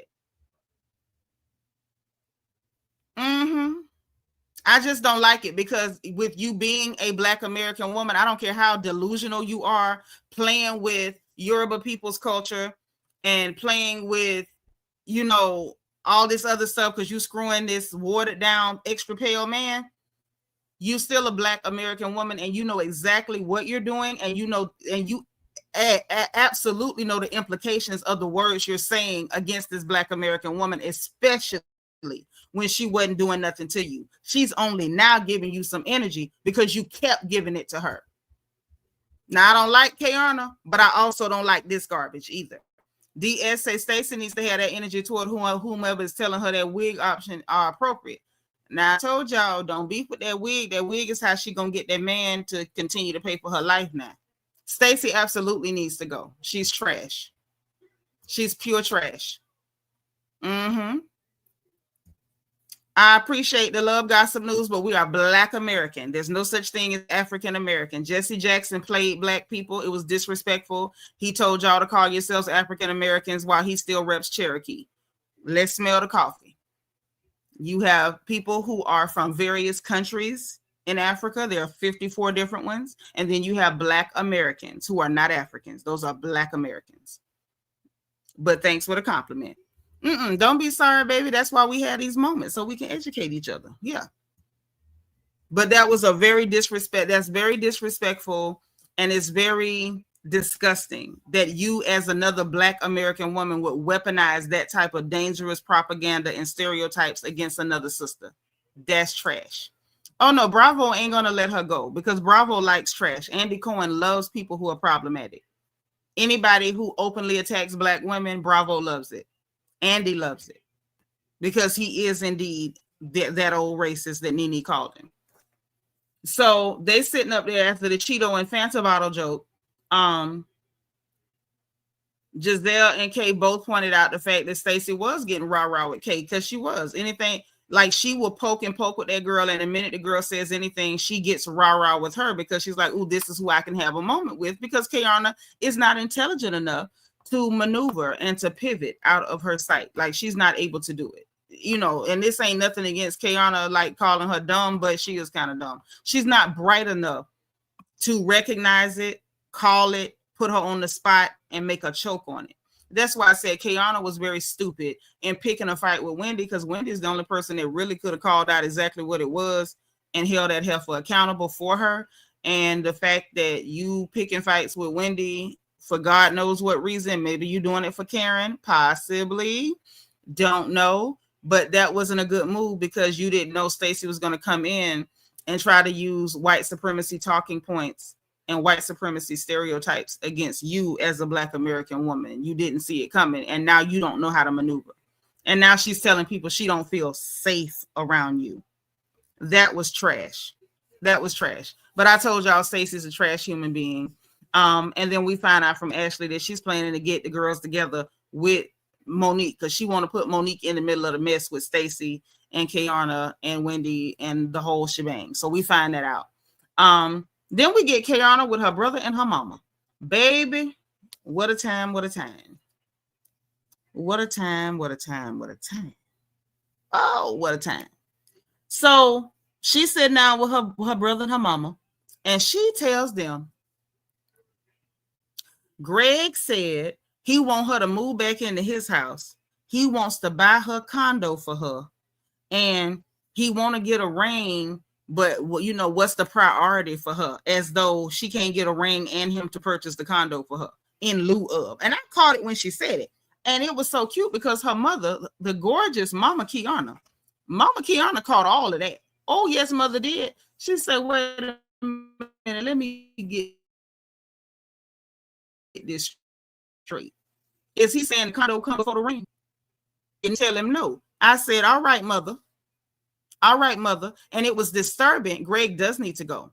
He does need to go. But it was disturbing to me that Keiarna was sitting there like she was mildly irritated because her mama peeped game. She gonna do it. She gonna do it because she dumb. Cecilia say mama told her what she needed to hear and did. And did. And so the mama was like, you broke up with him for a reason. Well, I didn't break up with him for a ring. No, you broke up because that relationship wasn't going nowhere. And so now he got you back and you pacified, and he still gets to keep you and still go nowhere. Because the mama like, he been with you for 3 years. What the hell? And so the brother like, well, I understand you trying to move at your own pace. And she's like, yes, that's what I'm doing, move at my own pace. No, you're not moving at your own pace. You're moving at his pace. You're moving at his pace. You playing house and been laying up hunching for 3 years. And the best he can come up with is I'll buy your condo for you. Girl, you can buy your condo for yourself. You can buy that for yourself. You don't need him to buy no condo. You can buy that. Right. He want her playing house and playing mama to his little crumb crushers. Hell no, they got a mammy. And Keiarna is being stupid. And I'm just glad her mama is not playing with her. So then we get Wendy, Ivy, and Mama Susan. And Wendy's daughter. Baby, why Wendy's daughter flamed her for putting on them ugly blue shoes with that chartreuse jumper? Little mama flamed her, and I said, thank you, Cameron. See, the Lord uses the children. Yeah, did y'all see how the Lord used that baby to let Wendy know that ain't what you think it is? Like, you don't like those, and that little girl was not feeling it. I say, get a Cameron. Cute little muffin. That little muffin tore Wendy up. She didn't even know what to do. She was speechless. I say, see, this is why the Lord gives you daughters. Because other people will play nice with you. Your daughters, they won't play nice with you. No, Peanut be picking on me too. If you got a little girl, that little girl gonna get you. They're gonna get you. Cameron got her. So when Abby showed up, I feel like Abby was basically saving Wendy, because I felt like if she stood there for 2 more seconds, Cameron was gonna make her go back upstairs and put on some shoes that went with that outfit. That's what I think was going to happen. I don't think she was going to escape. Now, her sister showed up and saved her from her daughter. Okay, so shout out to Dr. Ivy for saving Dr. Wendy from Lil Mama, because Lil Mama wasn't with it. Look at this thing here laughing. I told y'all she be picking on me too. You can't make it. God give you daughters to keep you in check. You know, they'll get you. You know what I'm saying? I got mind control though. I got mind control. But look, so they get out the door. She telling her about the daddy. He ain't called me on my birthday, and you know that I ain't seen him in a long time, and you ain't either. And so Abby was like, girl, I ain't seen him in 20 years. But what I like is Abby don't seem to care. And Wendy talking about, you know, you and your family and me and my family, all of us went to Nigeria, and we was over there for a whole month. And he was talking about he was sick, so he couldn't see us, and I wanted to see him, and blase, skippy, bop, bop, bop, bop, bop. Abby don't give a darn. Wendy over there still on some sad girl stuff, talking about I just felt like if he could see me and see how successful I am and that I'm doing great, that he would want to be a part of my life. And her sister was like, girl, look, he already learned how to live without us in his life, and that's how he moving forward. Like, that's just what that is. Okay, I haven't hit her with it is what it is. She ain't give a darn about none of that, but she wanted to talk with her about it before the mama got there, because I think she was low-key hoping that the sister was gonna be like, oh, you know, that's so sad, and I understand, and blase squaze. I'm with Abby. Who gives a darn? You say you can understand Wendy's pain by family not wanting to see you? Really? Because I can't. I wouldn't give a goddamn. Right, Classy. He know you doing good. He know. Right, Cecilia? That's what I'm saying. Like, girl, And I know people go through that. People be all in their 40s and 50s still worrying about a parent that didn't give a darn. Bump that Negro. But he ain't no Negro, but bump that man. Like, at the end of the day, bump him. Okay. So anyway, so they talking about that. And then Mama Susan showed up. Child, first of all, what the hell going on up there? What's in the water? So first, Big Reese done went and jumped fly. Done pulled all the weight off. Her head done shrunk up. You know, she giving cheekbones. We could see Sharice's cheekbones again. I'm like, oh. Then here come Mama Susan. I said, wait a minute. If it wasn't for the wig and the accent, I wouldn't even know that was Miss Susan. Why in the world is Miss Susan fine? Miss Susan, Mama, what you find? Y'all, Miss Susan came in there, had on her dungarees, had a divine Miss M. She said, Ivy is me and I am she. I know that's right. Listen, baby, Miss Susan came there with her dungarees on, had on her cute little top, had all her pancake all up here on her face and stuff, showing her shape, had her Dior bag all up on her shoulder. She had her thumb all hooked in it. I say, wait a minute. What the hell going on in Potomac? What is going on? You know, she look, I mean, she come around the corner sliding and roller skating. I said, God dang, Miss Susan, what the hell? Listen, I was in shock and disbelief. I couldn't believe what I was looking at. I say, is that Mama Susan looking like that? Yeah, that's all I could say. I couldn't even believe my eyes. My eyes was deceiving me. And Mama done sat down and they went to talking about the daddy. And Mama said, look, I got a thing or two to say. Ivy went trying to talk. She said, hold on, little girl. Let's get this straight. Mama Susan put it all in order. Girl, there's some stuff out there better than Manjaro. You don't even know what that lady on. It's some stuff out there better than Manjaro. Anybody still fooling with a Manjaro, that's 2 years ago. People is on to the next. Okay? They on to the next. But whatever she got going on, that lady bad. That's a bad man, Majama. Ooh, she bad. So mama sat down and she gave it to him straight. Like, girl, he don't need to see you to know how good you doing. He know you doing good. He know about all of that.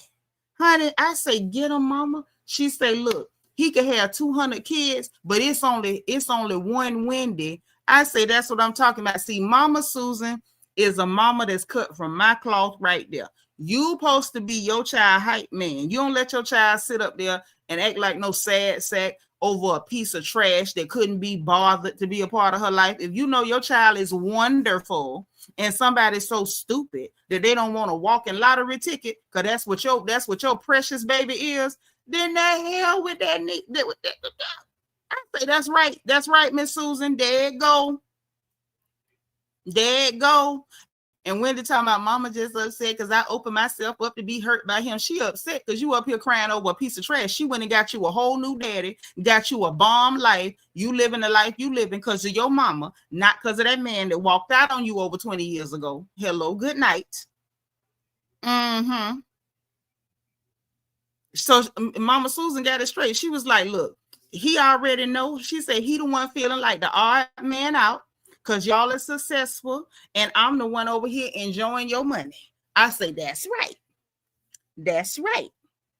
Mama Susan said that. She said that. Divine Miss M said, now they could have given Cookie a little help. Cookie might not want to do nothing about it. Some people is happy with their meat and they don't want to part with it. And I respect it. Ain't nothing wrong with a little juice.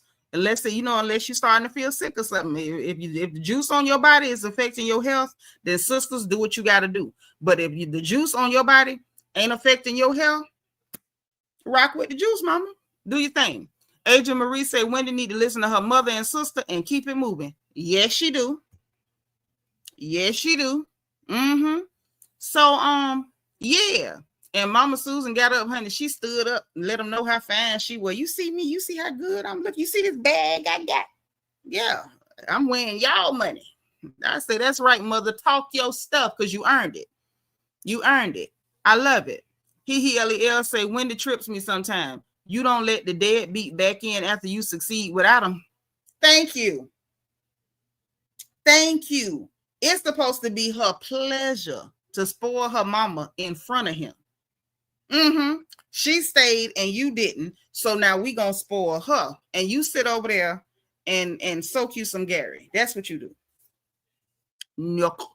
Stay over there and eat you some, some ground nuts and bananas and stuff. But we gonna spoil her. I say that's what I'm talking about. So then she go in there to show them the renovation and stuff. And the chandelier, and then she looking at the chandelier, acting like she don't remember that's the one she picked. And the lady was like, "Well, we can get you another one, if you got the budget." And she was, and Miss Susan talking about, "Oh, she got the budget. Wendy got the budget," and she like, "I got the budget." Hey, your mama say you got the budget. I don't know. I ain't touching it because right now the conversation surrounding Wendy budget is too contentious. I don't know nothing. I ain't touching it. Okay, that's right. True that. His loss, mama blessing. That's right, because mamas normally stay when everybody walk off. So I love that Miss Susan is over there enjoying her children money like she supposed to. Eat your children money, Miss Susan. That's your job. So then we get Ashley, Monique, Wendy, and Stacy. This is the scene that, rounded everything up and started to dig into my nerves just a little bit. So let's get into this thing. So Ashley showed up. Looked like she had on a little Fendi. I say, boy, Michael gave her a little ching-a-ling and she ain't got nobody with no leash on her. Ashley say she gonna buy her some labels. Even if she don't know how to put them together, she gonna buy them. But that, Ashley, much like Giselle, is looking better than she's ever looked. Some stuff just still gonna look trashy because it's Ashley, Ashley get barfly no matter what she put on. But she looked decent in that little, Fendi, number she had on. Kay showed up in some green. She looked good in green. It was real simple, plain, to the point. Monique showed up in a see-through top and a pleather skirt, and I'm not understanding why she did that. Monique is a pretty lady. I don't understand the outfit. Her idea of casual wear sometimes confuses me. I'm gonna say that. But she did. Wendy showed up with pink cleavage. Yes, she did. She was pink, and she had the twins out, and they was popping, popping fresh like the muffins. And Stacy had cheetah print. I say, thank you, Jesus. It ain't orange or pink. At that point, I was just happy it wasn't orange or pink. I'm gonna be honest with you. Stacy can wear, a jean dress, a jean skirt with a Bill Cosby sweater, and I'm liable to shut the hell up just because it ain't pink or orange. I've just had it. I'm gonna just be honest. So we start off with Ashley telling Keiarna, because them two was the first ones to the table. She telling her, like, look, I just telling Keiarna, I just want Stacy to hear us out, like really just hear us. And that ain't happening. And then, they like, look, she wasn't hearing nothing at the event, whatever. It was a lot of hoopla. Monique shows up. Monique is in the confessional saying that while she's on her way in, she don't know what she walking into, but being with this group, she know it's probably some mess coming. So let's just see what it is. And she greeted Kay, and Kay was like, "Oh, what's that smell? That's one of your oils." And she was like, "Yeah, that's one of my Mila Eve oils or whatever like that." And so she was like, "That's the Carmen oil?" And she said, "Yeah." So she was like, "Oh, girl, give me some, because Stacy be getting on my nerves." Okay, cool. So, and not realizing that's what Stacy be trying to do, is get on your nerves, because she needs you to be the angry Black woman for her to play victim.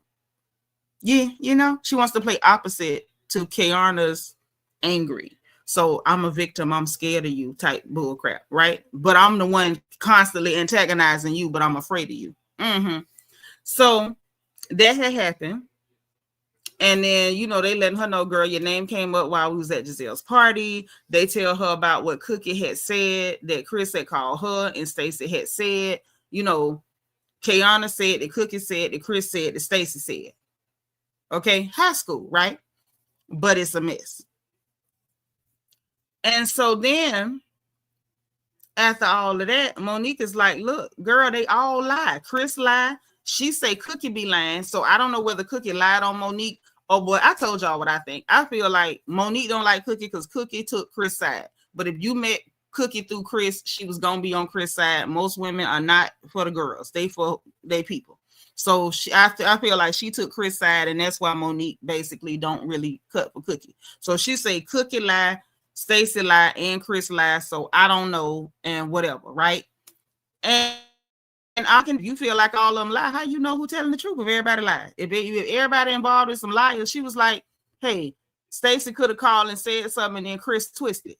And then, Chris could have told Cookie, and then Cookie twisted it, or whatever. But it's only so much. This is my opinion, outside looking in. There's only so much twisting Cookie could do, because Cookie wasn't there to add anything. Cookie didn't have the ability to add anything because she was not there. Okay. Now, and so after all that, basically they all lie. And it's just kind of what it is. And she said the co-parenting with Chris already been hell, and I believe her. Wendy tells Monique, like, hey, I told her that she should sit down and talk to you or whatever, and Stacy's still claiming she didn't do it. And then, then she tells Monique about Sharice calling Chris, and Sharice and Monique was like, Sharice called Chris. They're like, yeah, Sharice was there. And so that's when Wendy tried to twist the truth.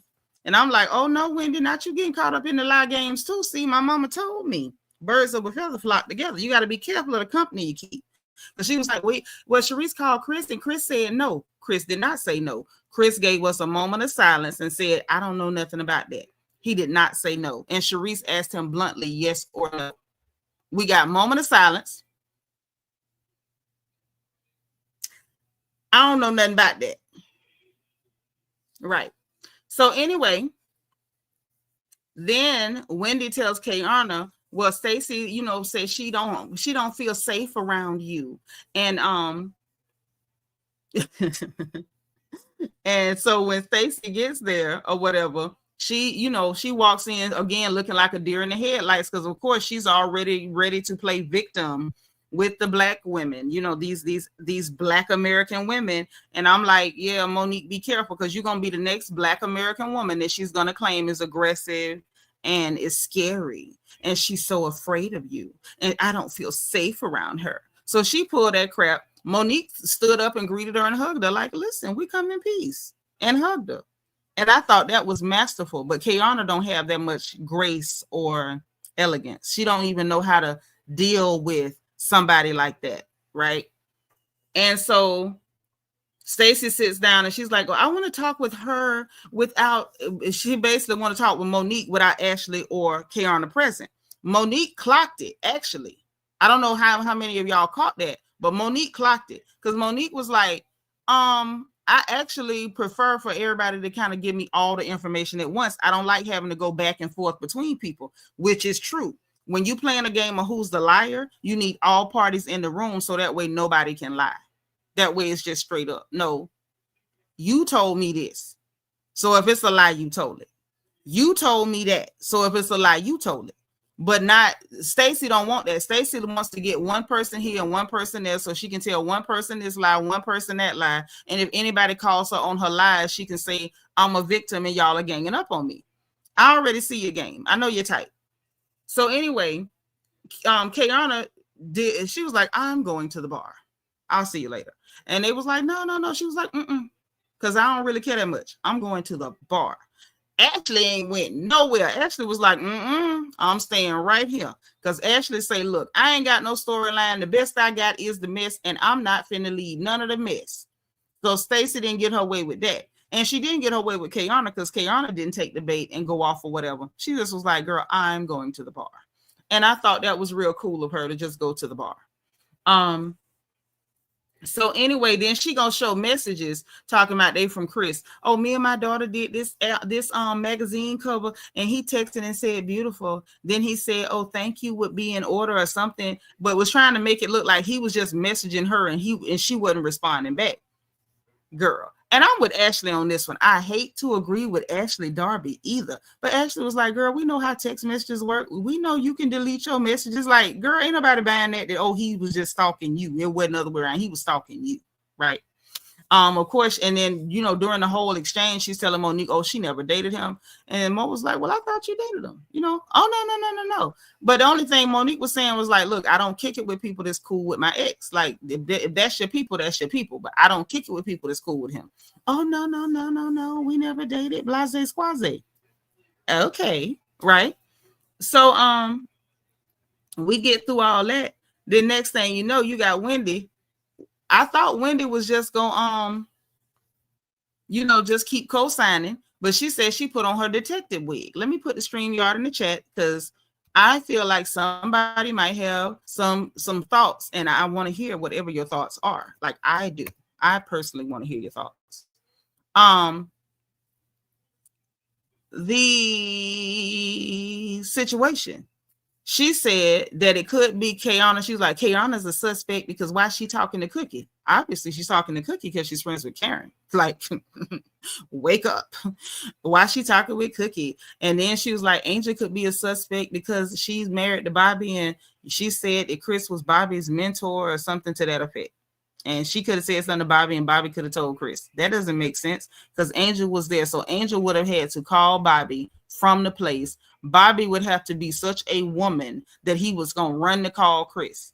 And Chris would have had to be such a woman that he's going to lie and say Stacy said it when Stacy didn't say it. And what? Huh? Then Wendy said, well, it could be Giselle because she been hanging with Cookie ever since Karen been out. So maybe she the one told Cookie. That don't make sense either. Then she said, and then it could be Stacy because Stacy has lied before and she probably gonna lie again. None of all that there, like you bending yourself into a pretzel. Stacy did it. And the only other option is that Stacy went and told and Chris put something on it, or that Stacy told it just the way it got repeated back. And then Stacy tells Mo that she want to get to know her. Monique warned her and said, hey, be careful with that. Hey, sugar. And Mo was like, be careful with that man because, and, don't let him get you in those situations because he's pulling you in his situations. And she said, I divorced him for a reason. He real messy. I know exactly how messy this man is. And to me, it was telling the look on Stacy's face. Put a 7 in the chat if y'all saw the look on Stacy's face when Mo said that, because it was like, okay, I'm getting ready to go run tell him right now. The look on Stacy's face said as soon as she got in that car, she was going to call Chris and tell Chris that Monique said you messy as hell and I need to be real careful with you because you pulling me in your mess. And she probably going to add some lies to it because that's kind of what she do. What's up, Gossip News? What else you got on this? Honey, Auntie, I gotta say this. I'm tired of Stacy. Stacy needs to go. Angel needs to let go of this catfish picture situation because it's not that deep. You filtered the pictures. Just say you filtered them. Get over it. Wendy laughed. And you're going to be like, well, at least I look like a woman and Wendy doesn't. Like, ma'am, you're really giving desperate for a storyline. Because what's your storyline? Oh, I have this imaginary beef with Wendy because Kay all of a sudden now doesn't like Wendy because Wendy's dismissive. Yes, Wendy can be somewhat dismissive, but at this point she's tired of it. You've been going at her since the Derby. And what is this, episode 9, 10? And you're still mad over a picture? Mm-hmm. Ash, it's a sad day when I have to agree with both Giselle and Ashley. I don't like neither one of them, but I had to start agreeing with them this season. Both of them are making perfect points. That Stacy lies way too much. She do. She lies. One moment you're married, the next moment you're divorced, now you're calling him your husband. I'm like, ma'am, which one is it? Because I know I feel like you did pay TJ to be your boyfriend. Because there's no reason why the man is acting the way that he was if he wasn't being paid. And he's suing you. Don't forget he's suing her. He is suing her. Then she's going to be like, oh, I went ahead and printed. Now I'm showing you all my actual divorce papers.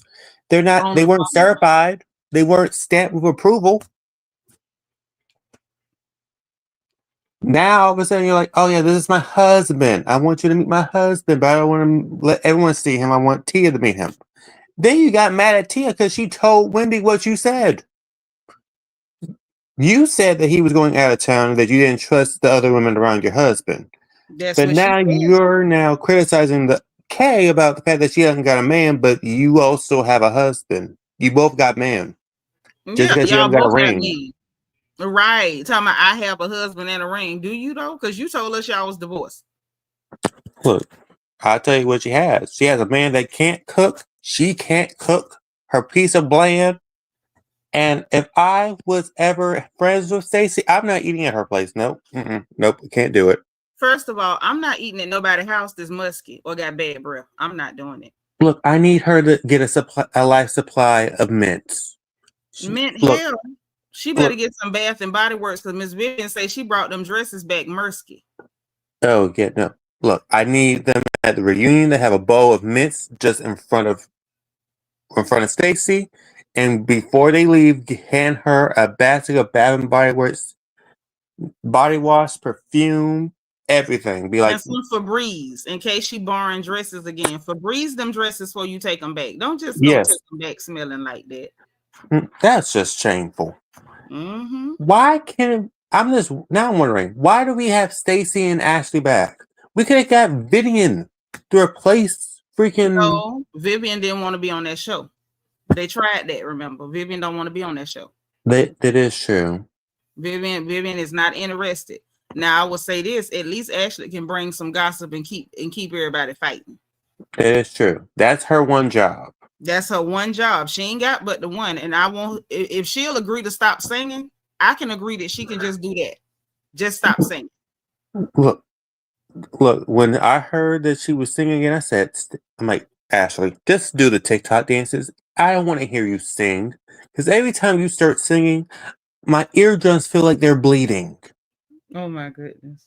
And I feel like I am this close of going deaf because of her singing.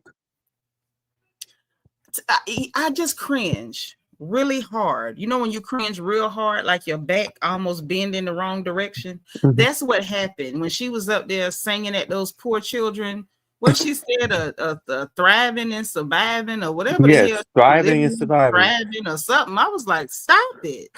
Look, I had to say this. Ashley sounds like a drowning cat begging to be put down. It's that bad. It's I don't that have words bad. for it. At least you can describe it. I don't get drowning cat. Her singing has a smell. It smells that's not as bad as Stacy. It's a pungent odor. Her singing has a smell. I can smell it. It's this okay. How can I describe it? Her singing has the same smell as her dancing. Every time she dances, there's a smell that comes through the screen, and that same smell materializes When she sings. Mm-hmm. That's why she had that one hit, that copy song, and her music career never went off from that. I mean, did you hear the song? Where was it gonna go? Nowhere. Okay, you talking about it didn't go nowhere. Where the hell was it going? It went on Bravo, and that's where it stayed. Look, it stayed in that one season that she was singing and never resurfaced. Listen, I would rather hear Luann the man from New York saying "Money can't buy you class." That right there, that was more. Let me hear that before you let me hear her. Yes, and I need Wendy to say when was it a hit, baby? It hit nowhere. That was not a hit. That was a slip of the tongue. You know he didn't mean that was no hit. I did not mean that was not a hit. That was a one song mistake. You ain't lying, and it should have stopped with one song. Look, when she knew that she couldn't out sing Candace, I knew she should have stayed in her lane. First of all, she wasn't coming for Candace. She was trying to take Ice JJ Fish space in the YouTube and on the internet. But I'm sorry, Ashley, there's only one Ice JJ Fish. That is true. And you are not Ice JJ Fish. That is definitely true. And we're not gonna tolerate it. No, we're not. And also I need Wendy to stop with this whole defending Stacy, because I'm wondering when did it's giving Nosferatu from Wicked. Yes. You know that Nosferatu hoe that's hugging on the Ariana girl. That's what it's giving. It is. Because to me, it's like, Wendy, Stacy now just come out of the sun and said, "Oh yeah, I'm part Nigerian. We're Nigerian sisters." Ma'am. No one. That's so disrespectful. You're not Nigerian. Please, you're not part Nigerian. Just stay in your lane with your. I'm scared of Keiarna because she's a strong Black American queen. You ain't got no business being strong. She was just holding a conversation, because that is another trope that is very dangerous to Black American women. We're not the Avengers. We're not superheroes. We're not super mammies. We're not here to mule and do emotional and physical labor for people for free. We're not here to be your protectors. We're not weirdos. Right. At the end of the day, the girl was simply existing, and she kept poking. Oh, she wants to fight me. Oh, she's always aggressive with me. Oh, she's always angry with me. And the child wasn't saying nothing. Ashley, literally at Ashley's weirdo half-naked burlesque party, she asked Keiarna a question. Keiarna answered the question, and she immediately went to, oh, she wants to fight me. So the girl is not being strong. She's not being Popeye the Sailor Man. She's not walking up a mountain, toting a family on her back and her head.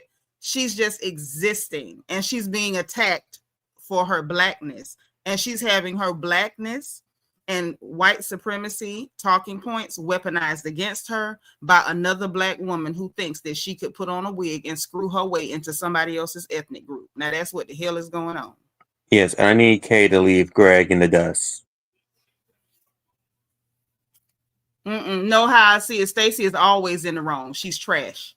Okay, look, I'm saying that garbage she pulled, saying that she don't feel safe around someone that she's always the aggressor toward. That's disgusting. You don't do that to another Black woman when you a Black woman yourself. I don't like. Let me be clear. I wish you come up here and holler at us. I don't like Stacy or Keiarna. But I'm not going to excuse what Stacy's doing, because what Stacy's doing is trash. I used to like Keiarna. This season, she's losing me with this whole random Wendy beef. This It's is the thing. giving like, I now need to secure my spot now that Karen's gone, and But Wendy's my next target. but no, that ain't even it. That ain't even it. I didn't believe it at first. Who was in the chat? Put a 5 or a 6 if you were one of the people in the chat who tried to tell me, because I didn't listen. They tried to tell me that Karen was behind Keiarna going after Wendy. And I couldn't put 2 and 2 together. I couldn't connect the dots until Keiarna popped up talking to Cookie. And I'm like, yep, Keiarna's definitely Karen's henchman on this one. So I missed it, but put a 5 if you're one of the people who tried to tell me and I didn't listen because I couldn't see it, and I had to come back and eat crow and say, yeah, you're right. It's definitely giving Karen's henchman. It's given that Karen is the godfather of Potomac, and she was pulling strings from the prison cell. Like, that's legit what I think is what's happening. But I like Keiarna before because we just got Keiarna, not Keiarna trying to pull off a heist or a plot. Now that she's trying to pull off a plot, she's not likable because it's being like magnified that she's not very bright. And it kind of makes me a little uncomfortable. And it shouldn't, because Black women have the right to not be smart. We do not have to be the smartest person in the room. And I know a lot of times a lot of us feel pressured to be the smartest person in the room. So I don't want to come off on the wrong foot with that. If other women have the freedom and the luxury of being dummies, then I guess a Black woman can be dumb too. So I'm not saying you can't be dumb, but it's just something about her showcasing her lack of intelligence that is very off-putting for me. It is. For me, I like her. Angel, I'm trying to somewhat enjoy her at some point. I don't know when. I tried. Stacy needs to go. She needs to go. I tried and I failed. Take her Timu husband with her. Yeah, he don't look like he want to be there no way. And Stacy, I thought I liked her, and then like by the end of last season, I was starting to see some things like, this girl is not okay. And this season is really clear that she's really not okay. When it comes to Angel, I tried to like her when she first came on. Y'all know I love a Black family. So I'm seeing, oh, beautiful Black husband, Black wife, Black babies. They got some money. I love it. Like I was, when you come into a reality show and that's your dynamic, I'm almost like I'm 50% there, 55% there. Like I'm almost your fan just off the strength. You have to work for me not to like you when that's your dynamic coming in. So she started off at 55%. Like she was on her way. She was 55 with a bullet. She was heading to the top. She was the next Lenny Bruce. And then she showed how dumb she was. And she never came back from it. There was no rebound. She's crying to Giselle. She's talking about catfish and pretending like she's cool one night and the next morning she's a victim and wag this and wag that. And I'm like, girl, wag your monkey behind up out of here. Like, I'm tired. Right. And like, here's my thing with Keiarna, with Angel. I think I have a theory about what her issue is. It's the catfish picture. It's not that she's coming in here with this alliance with Kay, and it's like she likes Wendy, but it's like she has to come in here and try to prove herself instead of just letting herself flow in their group naturally. Just get to know people. Well, not only do we know that she liked Wendy invited her and her family over to her home. She hung out with Wendy. Her and her husband hung out with Wendy and her husband, and they had a great time. And the guys hung out with the children, and the boys are playing ball. She and Wendy kick it. Wendy was like, she told me this was the realest conversation she had with anybody in the group yet. Everything is chill, everything is cool. And then the derby happened, and she flipped on Wendy at the table for asking a question. And she's been flipping ever since, and she has not been able to rebound. Some people jump into stuff, and then when it doesn't work, they don't know how to get themselves out of it. And I think that's what it was. She don't know how to get herself out of it. And Keiarna is letting her flop. She is. Keiarna pushed that girl into that, and now she letting her flop. Keiarna is a horrible friend. Mm-hmm. Yes, Angel, we were rooting for you. I was rooting for her when I first met her. I was like, she's gonna be nice.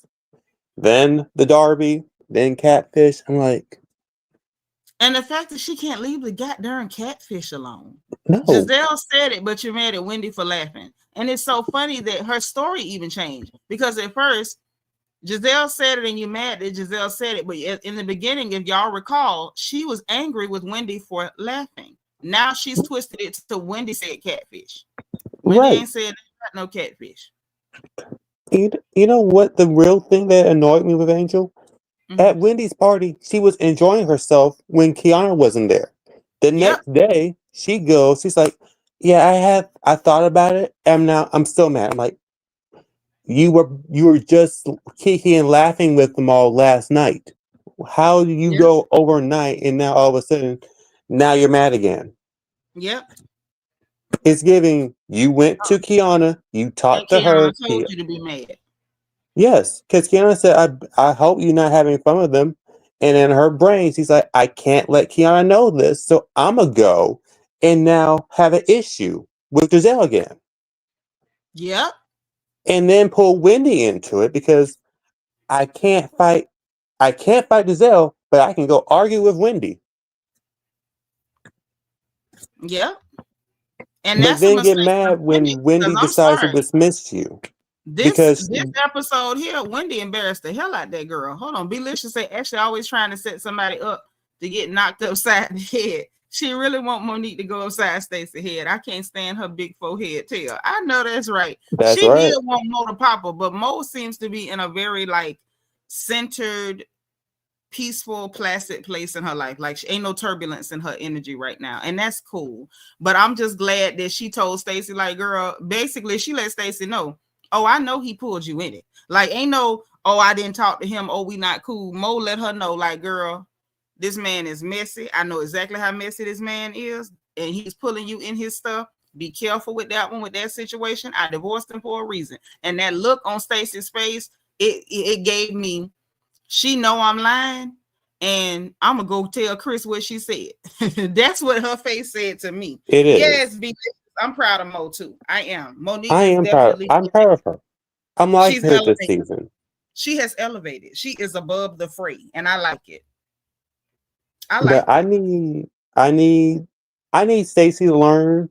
Don't go gossiping to the ex of the friend that you're now trying to be friends with. And if you did, just say yes. I told her. She ain't trying to be no friend. She's trying to be fake and phony. That's what she's trying to do. She's trying to be fake and phony. What she didn't know was that he was gonna get mad and call Cookie and say something. That's what she didn't know. And because that's not really her stomping grounds, I don't think she really get. All them people is really intertwined and interconnected. All of them people. So by the time you say something to him, like Monique say, he a messy dude. If he repeat it to anybody, it's gonna get to the whole crew that you went and said something. Stacy didn't know that what she said was gonna get back. That's what she didn't know. She thought she was gonna be a slime, and wasn't nobody gonna know she was a slime. She never knew that her saying it to Chris was gonna ever get out. She was blindsided. She never saw that one coming. Look, she by this mid trailer, she ain't gonna learn. Mm-hmm. Yeah. She's not gonna learn. Angel's still gonna be a flop. Yeah. And see what the divine Miss M just said is true too. She said them Bravo replays gonna tear Angel up at the reunion. They gonna eat her alive. Yeah. She's gonna get killed. She's gonna get chewed out by both Giselle and Wendy. Not only that though, it's gonna show Wendy hugging her at the airport when she claimed the lady didn't speak. It's gonna show Giselle saying catfish and Wendy not saying a goddamn thing. She's gonna be having to explain what she's so mad about, and then she's gonna. I'm telling you, I predict Angel gonna end up crying and walking off that stage. That's what I predict. I also predict Stacy gonna end up crying and walking off that stage too. Right. I think that Angel's gonna realize that her words, because this is how I clock her. She acts defensive in group settings. But if she's by herself, she is. I'm just gonna say it. She runs her mouth a lot. You can't say what you want to say in front of people, but when you're by yourself, you can have all the gall to go, well, I can say this, that, and other, and they can't clock me because they're not going to hear it. Do you not realize that they're going to see the show? They're going to see what you're saying? They're going to see it. We got a different opinion. How I see it, I think by mid-season, people going to love Stacy more because one thing we don't like is a gang up because Giselle faking like she cares for Monique so much, just treating Stacy bad. Stacy is a disgusting liar. Nobody's ganging up on her. You can't lie to a bunch of people, but nobody can't say nothing to you. She creates situation. Hold on. She went to Tia with the bull crap. Tia was like, but wait, I told this girl your husband out of town because you told me he was out of town. Now you saying something different. I'm sitting here. That's not a gang up. It's not. Sorry. Giselle having a problem with her, it's not a gang up either. Giselle said, hey, she finna start a cannabis business just like your husband. You know what I'm saying? And Stacy says, absolutely not. It's not true. So Giselle is like, girl, you sat up there and said I lied on you and I didn't lie on you. That's not a gang up. She sat up there poking with Keiarna for nothing. When Ashley and Giselle was taking Stacy's head off, Keiarna was like, well, did y'all just have a different type of friendship and then maybe went another way like y'all and you didn't, you know, trying to give her a way out? She immediately acted like Keiarna was the one out to get her. That's not a gang up. You can't mess with 20 different people, but then if they respond to you, now you being ganged up on. That's that Drake stuff. That's that Drake stuff. That don't work. And then now she up here talking about she's scared of the black lady. Like she not a black lady herself with that plastic wig. I don't think so. She sure didn't eat them up last year. She sat up there like a deer in the headlights, crying and lying. And I think she's going to end up crying and walking off that stage. Remember, y'all was the same ones going up for Mia, celebrating Mia being a liar, following Carlos King, like, ha, ha, ha, Mia be lying. Mia in charge of the girls. And now we got another one lying and stinking. She's not being ganged up on. She's going to end up crying and walking off that stage. I don't have to put up with this. And she's going to end up crying and walking off that stage. Now, that's the way I see it. That's how you see it. This how I don't see this as a gang up on Stacy's season. I see this as Stacy's being held accountable for her lies. You lied about the cannabis. You lied about TJ. Listen, nephew, it ain't like she lied to one person. This hook a lot of everybody. Right. You lied to the group about TJ, about you not paying TJ. You lied about the cannabis line. Now you're lying about the fact that your husband was out of town. Now he's back in town. You're lying about this whole Chris. And she knows she lying about calling Chris. Okay, let's really get into this thing with the Cookie of it all. Because I know Monique don't like Cookie because Cookie took sides with Chris. But you met Cookie through Chris. So Cookie was his friend, not yours. Always right. Number one, Cookie already don't like Monique. So if Chris called her and was saying yada yada yada, she was talking trash about me. Cookie wasn't calling to drop a dime on Stacy. Cookie was calling Keiarna to say, girl, was you there? Is it true? Because Stacy told him that Monique was up there dragging my friend. That's what the hell went on. She called herself getting some straightening because she felt like Monique was dragging Chris because she don't like Monique and Monique don't like her. She didn't have no motive to lie on Stacy at that moment. She was upset with Monique 9 times out of 10 because she thought Monique was talking trash about Chris. That's how I further know. There's no way Cookie could have made that up. Cookie heard it and got hyped in the moment, thinking, "Oh, she talking about my friend, and I'm gonna call you because I know y'all was over there filming together." That's what went on.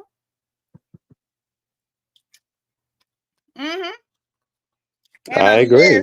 And unless Chris got a bug at their table to listen to who's saying what, ain't nobody called him but Stacy. Right.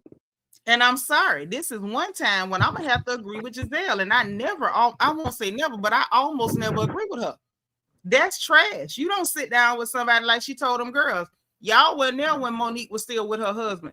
It's a big deal for her to be able to be like transparent and talk about what she went through in her marriage and what made her decide to go ahead and divorce and how everything went. So for her to open up like that and then have somebody go back and repeat what she said to that man basically letting her know that even though you sitting down having a conversation with the girls, it's not a safe space, because anything you say, one of us gonna run back and tell this man everything you said. Stacy is garbage for that. Right. She's a disgusting garbage human being. Right. Cecilia Stacy started the show with lies. Now she got to continue to lie to keep a storyline going. Hello. Not an equal opportunity liar. She is an equal opportunity liar. And how Sia says that Stacy's lies are less egregious, it's not the fact that they're less egregious, it's the fact that she is sitting there lying. But then when she gets attacked, she's like, she don't get attacked. The only thing these women have done is called out what she did and what she said and the actions that she's taking. No one has tried to fight her. No one has tried to jump on her. And I'm gonna go as far as to say, every time voices were raised and the situation escalated, Stacy escalated it, and she escalated the situation as a means of shutting down the exposure. And the minute she feels exposed, she escalates and goes ghetto Detroit. Her and her. That's what she do. It's a tactic. And I'm sorry, but I'm getting tired of this whole. I'm getting tired of Stacy. Because I'm about 5 seconds. I'm not watching the rest of the season, because if she continues to lie, I'm done. Oh no, I'm gonna watch. Because something went on. I still want to know what the hell happened on their little transport. I'm assuming while they was on their trip to make Dr. Wendy turn around and say, Stacy, don't play with me. I'll blow this whole thing up. What the hell she finna blow up? That's what I want to know. Right. Because Wendy has been on Stacy's side for a while, and now if Wendy's now telling her. Thank you. That's what I'm saying. What is about to happen to make Wendy, who been up here acting like the wicked lady, protecting her, to say, girl, I'll blow this whole thing up? What is this? What is this? Stacy, what else did you do? I'm not a person that really get down with it. I'm someone who has been ganged up on in real life. So I know what a gang up looks like. You don't run around like causing a bunch of mess, telling a pack of lies, keeping up a bunch of mess, and then anybody who calls you out on what you're doing, now they ganging up on you. That's not the same thing. I've actually been ganged up on by family members, no less. So I know what a gang up looks like, and this ain't it. Now Wendy knows Stacy's secrets. Child, Stacy ain't told Wendy the truth about nothing. No. But I'll tell you this much: if Wendy told her that don't make me blow this stuff up, Stacy had to do something to tick Wendy off that far. Yeah, something had to go on. I see what you're saying, how I see it, but at the end of the day, baby, when the other ones was lying, we know either. And the fact that y'all think Stacy supposed to get slack cut, I'm not sure why y'all think that. Y'all know I ain't never cut nobody no slack. Now have I? Cecilia says Stacy is the attacker. She sure is. Then they drag her. She exit stage. Yep. She stayed where she stage exit out the door. Exit stage left. I know what you're trying to say. Yeah, but the thing is, y'all say that every time we call out somebody for lying that y'all like. I don't want to hear it. Look, I'm being honest with you. I don't want to hear it. Hey, Miss Lovely T, because at the end of the day, I did a whole special on Giselle's lies. I came on this same platform, on this same StreamYard, and did an entire special on all the lies Giselle told on Chris Bassett, all the lies she told on one person. I have called out Mia Thornton's lies in real time. Angela Oprah, I called out her lies. Every time them lies got exposed, I took time out of my time to go over the audio evidence step by step, second by second, even replay it when necessary. I have called out, who else I caught lying? I done caught Candy Bird's lying. I done caught Sheree Whitfield lying. I done caught Portia the Black Mamba lying multiple times. So no, I don't want to hear it. Stacy Rush with her musky mouth and her battered body and them odors is not special. You're not gonna be saved. And on top of being a liar, she got the nerve to be anti-Black and to be using dangerous stereotypes, dangerous incendiary language against other Black American women. No, ma'am, no, sir. Nobody will ever convince me that she's a victim. She's a victim of nothing but bad hygiene and poor choices. That's right. And that's what the hell she a victim of. Hey, what's up, Dana Cutler? What's up, sis? Where you been? We love you. Happy late Thanksgiving. Go ahead, baby. Happy late. I will say this. I am disappointed in Wendy for not clocking Stacy then and telling her not to say that. But she's not going to do that because Wendy has her own personality flaws. Because Keiarna did what she did, which was nasty in her in her direction.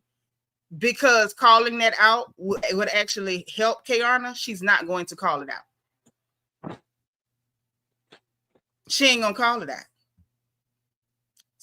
A lot of hypocrisy. Giselle knows she lied, bringing Jamal on the show, talking about they was getting back together.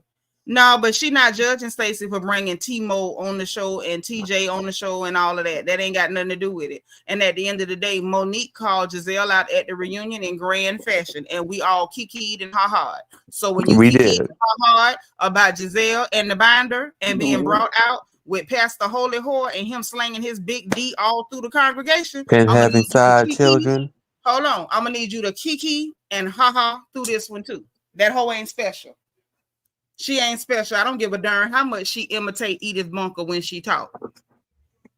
No, denied. Look, and I'm sorry to say, when Robbie sat up there and said she was married to Juan, and we still ain't found that marriage certificate yet. And I know people who have been actively looking, and we've not found that marriage certificate yet. And we kikied and we ha-ha'd. I'm gonna need y'all to kiki and ha-ha when Stacy getting hers too, because she ain't special. Yeah, that's all right, sis. You fighting cancer. Let me tell you something. God is able, and there's nothing too hard for him, and you will win, because all things are possible through Christ who strengthens me. You got God and he got you, and ain't nothing too big for him, baby. We love you, Dana, and we praying for you. You know you my girl. Say Wendy's not gonna say much at the reunion because of her legal situation, so Stacy gonna be on her own, because every lick she gonna get is gonna be about that arrest. Yeah, I don't think so. Giselle making it clear that she ain't finna turn on her about that, and Ashley already apologizing for the stuff she said while they was at BravoCon, so every lick ain't gonna be about no arrest. That's the people in the crowd gonna be saying that. You know, right. People watching, the fans who just, you know, that's why their fans are not on TV, because they don't have the personality or the bandwidth to really come with banter. All they can do is go for low-hanging fruit. Them people ain't gonna be on stage talking about that. No, they're gonna be. I think I can say that. I think most of on during the season. Most of the season, I think they're gonna go mostly at Stacy. Oh, Stacy finna catch hell. Angel about to get embarrassed. What else do I see so far that's gonna be a thing? Angel's gonna be. Hold on, Keiarna is gonna be in a tight little iffy spot. She gonna have some explaining to do, because some of her stuff ain't gonna add up. I mean, but at the end of the day, they're not gonna be able to really come at Wendy like that, because it's gonna be too many people on their head. Angel ain't gonna have a room. But Angel try to go there, they gonna run all the way through her. Nobody likes Angel. You gotta pay attention to the dynamic. The entire cast is sick of Angel, and Keiarna's on the teeter-totter. Right. Because do you remember at BravoCon, it literally gave everyone else doesn't like Angel, and Keiarna's basically going to be on that. If she continues on how she's going to be out the door with Angel. And I don't think anybody would be mad. No, because Ashley said that Angel gets a 0 because she has no real personality. We all know. Yeah, Wendy, we know Keiarna's a liar too, baby. We know. We all know that Wendy ain't feeling for Angel because of this whole fake beef. Giselle is starting to get annoyed with her, because she's like, "Why are you still bringing up the same issue about a catfish from weeks ago?" From 3 weeks ago. At this point, I need some of y'all to send me a catfish dinner. I don't even eat catfish all the time, but I could use some catfish and some cheese grits and light bread with hot sauce and mustard. Thank you. Anybody. Uber Eats, they work, you know. I'll be here all day tomorrow. Yep. I can see Kay trying to get herself back in the group. Angel out on her own, Stacy out on her own, and either Angel or Stacy gonna walk off the stage. Or both of them. One of the Both two. of them. It's either gonna be Stacy or Angel to walk off crying, or it might be both. I think it might be Angel because Angel ain't built for confrontation. Stacy gonna end up walking off, and I'm gonna tell you why I feel it. Because look how she did tonight when she couldn't get nobody to her gaslight. I'm leaving. Yeah, open your eyes. I'm not welcome. No, girl, your lies ain't welcome. Right. If you would have told the truth. Laughing at me, I'm not even joking. I like catfish. And anybody who want to let the spirits, use you to send me some catfish tomorrow. I'm just saying. Just saying. It's too late tonight, but if anybody want to send me some fish tomorrow, just saying. But yeah. So overall, this whole episode 1 through 10, what you giving them? Because of Stacy and her lies, I have to give it a 4. I cannot. Oh, well, I'm gonna say this. I'm gonna give them a 7. I like how Monique came in the end. I like how Monique brought that thing full circle.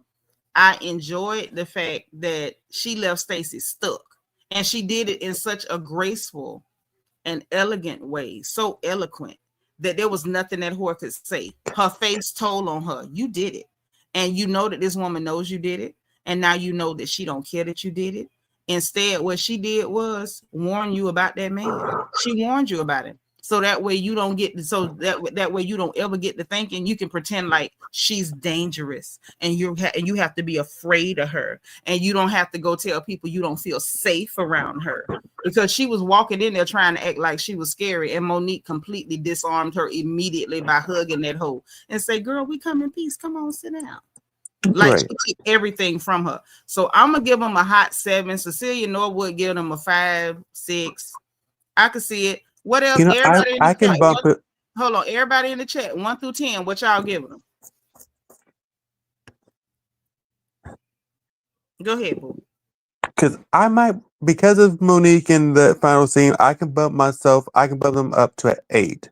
But I need Angel to do better, get a new storyline, do something.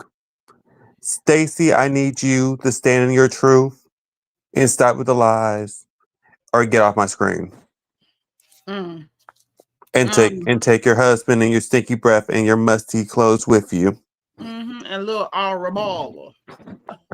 See, I like how you say her name, because I thought it was how she says it. I thought it was Abigail. She just be mispronouncing that girl name, trying to sound extra Mayonnaisian. Oh Lord. Alabala. RHOP. Like, oh my God, stop doing that. Ew. I feel bad for that girl. For a lot of reasons, but I ain't gonna say it. I ain't gonna say it. Nope. D said 6.5. DS gave him a 6.5. Cecilia say 5/6. Ain't nobody else even rating them this episode. So maybe this is killer. Maybe this supposed to get us over the hump, because we did get that mid-season trailer. So look, that mid-season trailer may have some. It's anybody's game at this point, because we did review that mid-season trailer when it was first released, and it looked a little interesting, which is Giselle telling people that Angel then got put out her place. Look, Angel and Angel's guest house not having no working water. I'm like, oh Lord. There wasn't no guest house. That was an Airbnb house, and it's an hour away from their place. And Monique had to ask them, like, girl, why you didn't have us at your house? Why you got us an hour away at an Airbnb where the water don't work and the sewage is messed up and the Wi-Fi don't work? It's a hot mess. But what I found funny about all of that was, in that mid-season trailer, you trying to attack Wendy. When Giselle called you a catfish, you still trying to kiss up to Giselle, and Giselle telling people you got put out your house. Look, and Wendy was the one that brought it up to back it up. She told her, girl, they saying you got put out your house. So I didn't get put out my house, homegirl. Like, ew. with your little weird nasal voice. You mad at the wrong person. Giselle telling people you got put out. And she's talking about, well, I'm going back to Colorado. I'm like, I was supposed to go in 2 weeks, but we gonna go on Monday. Why? Why are you going on Monday? because you talk about Giselle, right? Look, because she talked about my man is a football player. He on the starting line. Jazzy, He's yours a on the 10-year bench. starter. He's a 10-year starter. Well, But you're 10. But you got to look at. She's been her whole personality has been that man's way. Her whole personality is I'm his wife. My husband is a 10-year starter. My husband is this, and I'm a wag. I'm a wag, the wag, the wag, the wag. And she felt like Josh was supposed to come in there and kiss her behind because I've been a wag longer than you. Just getting married, and I'm already a wag and the wag and the wag. That girl don't care nothing about that. No, and look, Josh know how to play the housewife game. You trying to play a wag game when this ain't that. Them people don't care nothing about that. Look, apparently your wag laughs out and allow you to pay them bills. Allegedly. I think they got money. I think because there's reasons you can get put out that don't have nothing to do with the money. I don't think money is the problem. The man was a starter in the NFL for 10 years. Money is not them people problem. He would have to be on some Michael Irvin type stuff to not have no money after being a starter for 10 years. And that man too healthy to be playing with booger sugar. Now let's just keep it funky, okay? That is true. So money is not their problem. And I'm never gonna be nobody who immediately goes to trying to pretend like black folks don't have money. That's not my game. The thing is, it could have been a matter of them wanting them to sign another lease or sign a lease and agree to, stay wherever until whatever. And if she ready to move to her new house, we just heard her say they found a 9-bedroom house that's like moving and ready that they want to get. So if she's just trying to, wait it out and move to that place, she might have wanted to pay month to month, and then people might have wanted her to sign a lease. And that would have been a bad idea because at that point, then she would have had to agree to, okay, when we move, I'm going to pay this lease out, or I'm going to pay a penalty, and I'm going to put more money in your pocket because I want to go to the house we buying. It's 100 reasons why that could have happened. My point is, it's only a little funny because the person you kissing they behind, she the one spraying you. Giselle was the main one that's been Giselle's been the main one that's been going at Angel talking about this catfish picture about you getting kicked out your house. Yeah, but that's my whole point. She kissing Giselle behind, just like when they was over there on the island. She went to Giselle the next morning crying to Giselle, I saw you as a big sister. Girl, you just met her. Andre Shannon, what's up? Say this episode could have been better.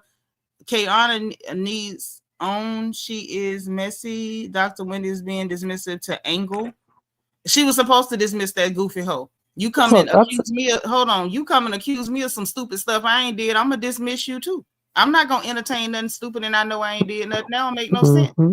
How I see it, I don't think, hold on. How I see it, I don't think they were living there. I think they moved up to DMV and got an Airbnb for the show, and the people wanted their house back before filming Rap, and they had to pivot. It could be that too. It could be a lot of things. You know what I'm saying? So they were actively looking to purchase a house in Potomac. She claims she found one in Potomac that she likes. And I think that, like you said, it could have been an Airbnb situation, or it easily could have been, I'm not signing a lease, or it could have been anything. But I don't think that money was the issue. And I think that we start getting into, the game of racism when we immediately start accusing black people of not having money. Because who told y'all Negroes don't have money? Okay, let's be very clear and honest about some numbers here. Black America has more millionaires than any other ethnic group of black colored people on the planet. So I'm not gonna play that game like, oh, they don't have no money. I don't know why people have that fantasy about Black American people not having money, but that's a weird fantasy to have, and it's racist as hell. So I don't follow up with that. So it could be any number of things. Andre says, Stacy, you got an ex-husband, cannot be truthful. The daughter you have is by your ex-husband. That's true. Daughter by your ex-husband. And ain't nothing wrong with that. You divorced him for a reason if you really divorced him. I fear she never divorced him. And I think when she's talking and yelling, my husband, I got a husband, you ain't got no husband, and my husband, I think he forgets that she lied and told us she divorced this man. But that's what happens when you lie. You forget what lie you told. That's right. That's why mama and them told us don't be lying. But listen, y'all, we done been in here for 2 hours, 26 minutes, and 42 seconds. So you know it's time to go. Any That's right. final words for the folks before you jump down, boo? I love y'all. I'm gonna be here more often. You better. Look, I'm sorry that I left y'all so long. You know, I started working. I got myself a man. Uh-huh. I still love y'all. Y'all still my family. Okay, we love you back, boo. We'll see you when we All get right. back up in here. All right, y'all. So it's been fun. I've had a blast. I hope everybody enjoyed their holiday. I definitely enjoyed mine. We've had some excitement, but nothing that we can't handle. Y'all enjoy the rest of your evening as per normal. Good night, sweet dreams, say your prayers, all that good stuff.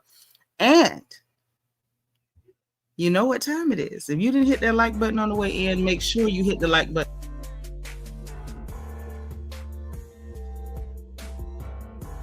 Time that we go live on this good channel, okay?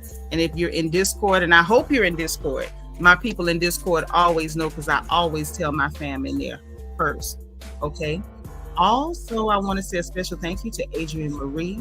I want to say a thank you to Nashina M and Candy Butler for supporting the live stream. I appreciate you guys. There is a subscribe button. If this is your first time, make sure you subscribe and come back because we're happy to have you. And if you want to join channel membership, there's a join button beneath the video and a membership link in the description box. Now, also in that description box, we have the link for my book, Little Girl, Big World. It is a survival guide for our girls leaving home for the first time, okay? And make sure every little girl you know has one. And if you can't afford one, holla at me and I will make sure that you get one free of charge. Whatever I got to do, you'll get one, okay? Also in the description box, we got the link for our merchandise store so you can rep the royal family, okay? Get your tees, your pullovers. We got hoodies because the weather's changing, all that good stuff. We also have the link for our Amazon storefront so you can shop for your home like I shop for mine. We got the link for my Amazon wish list. And those of y'all who are royal family, I need your Amazon wish list for Secret Santa. I've only gotten 2. Let me say it again. If you're a part of the royal family and you have not made your Amazon wish list for Secret Santa, I need you to do it ASAP. Only 2 people have turned theirs in, and I need everybody else. Okay? All right. So listen, on my wish list that's there, be aware the yarn is still there. If y'all want to send yarn because you want me to make you hats or scarves or any of the like, make sure you send them. When I'm done, you pay for your shipping and your things are yours. But that is my way of showing love to the royal family this holiday season. So listen, guys, it's that time. I want y'all to enjoy the rest of your evening. As I said before, good night, sweet dreams. Remember to say your prayers. And when you get ready for work tomorrow, school, or wherever you're heading to, be positive, be productive. Make sure you encourage the ones around you. And always save some energy to encourage yourself. And remember, in case no one says it to you, God loves you, I love you, and there is nothing you can do about it. Talk to y'all again soon, okay?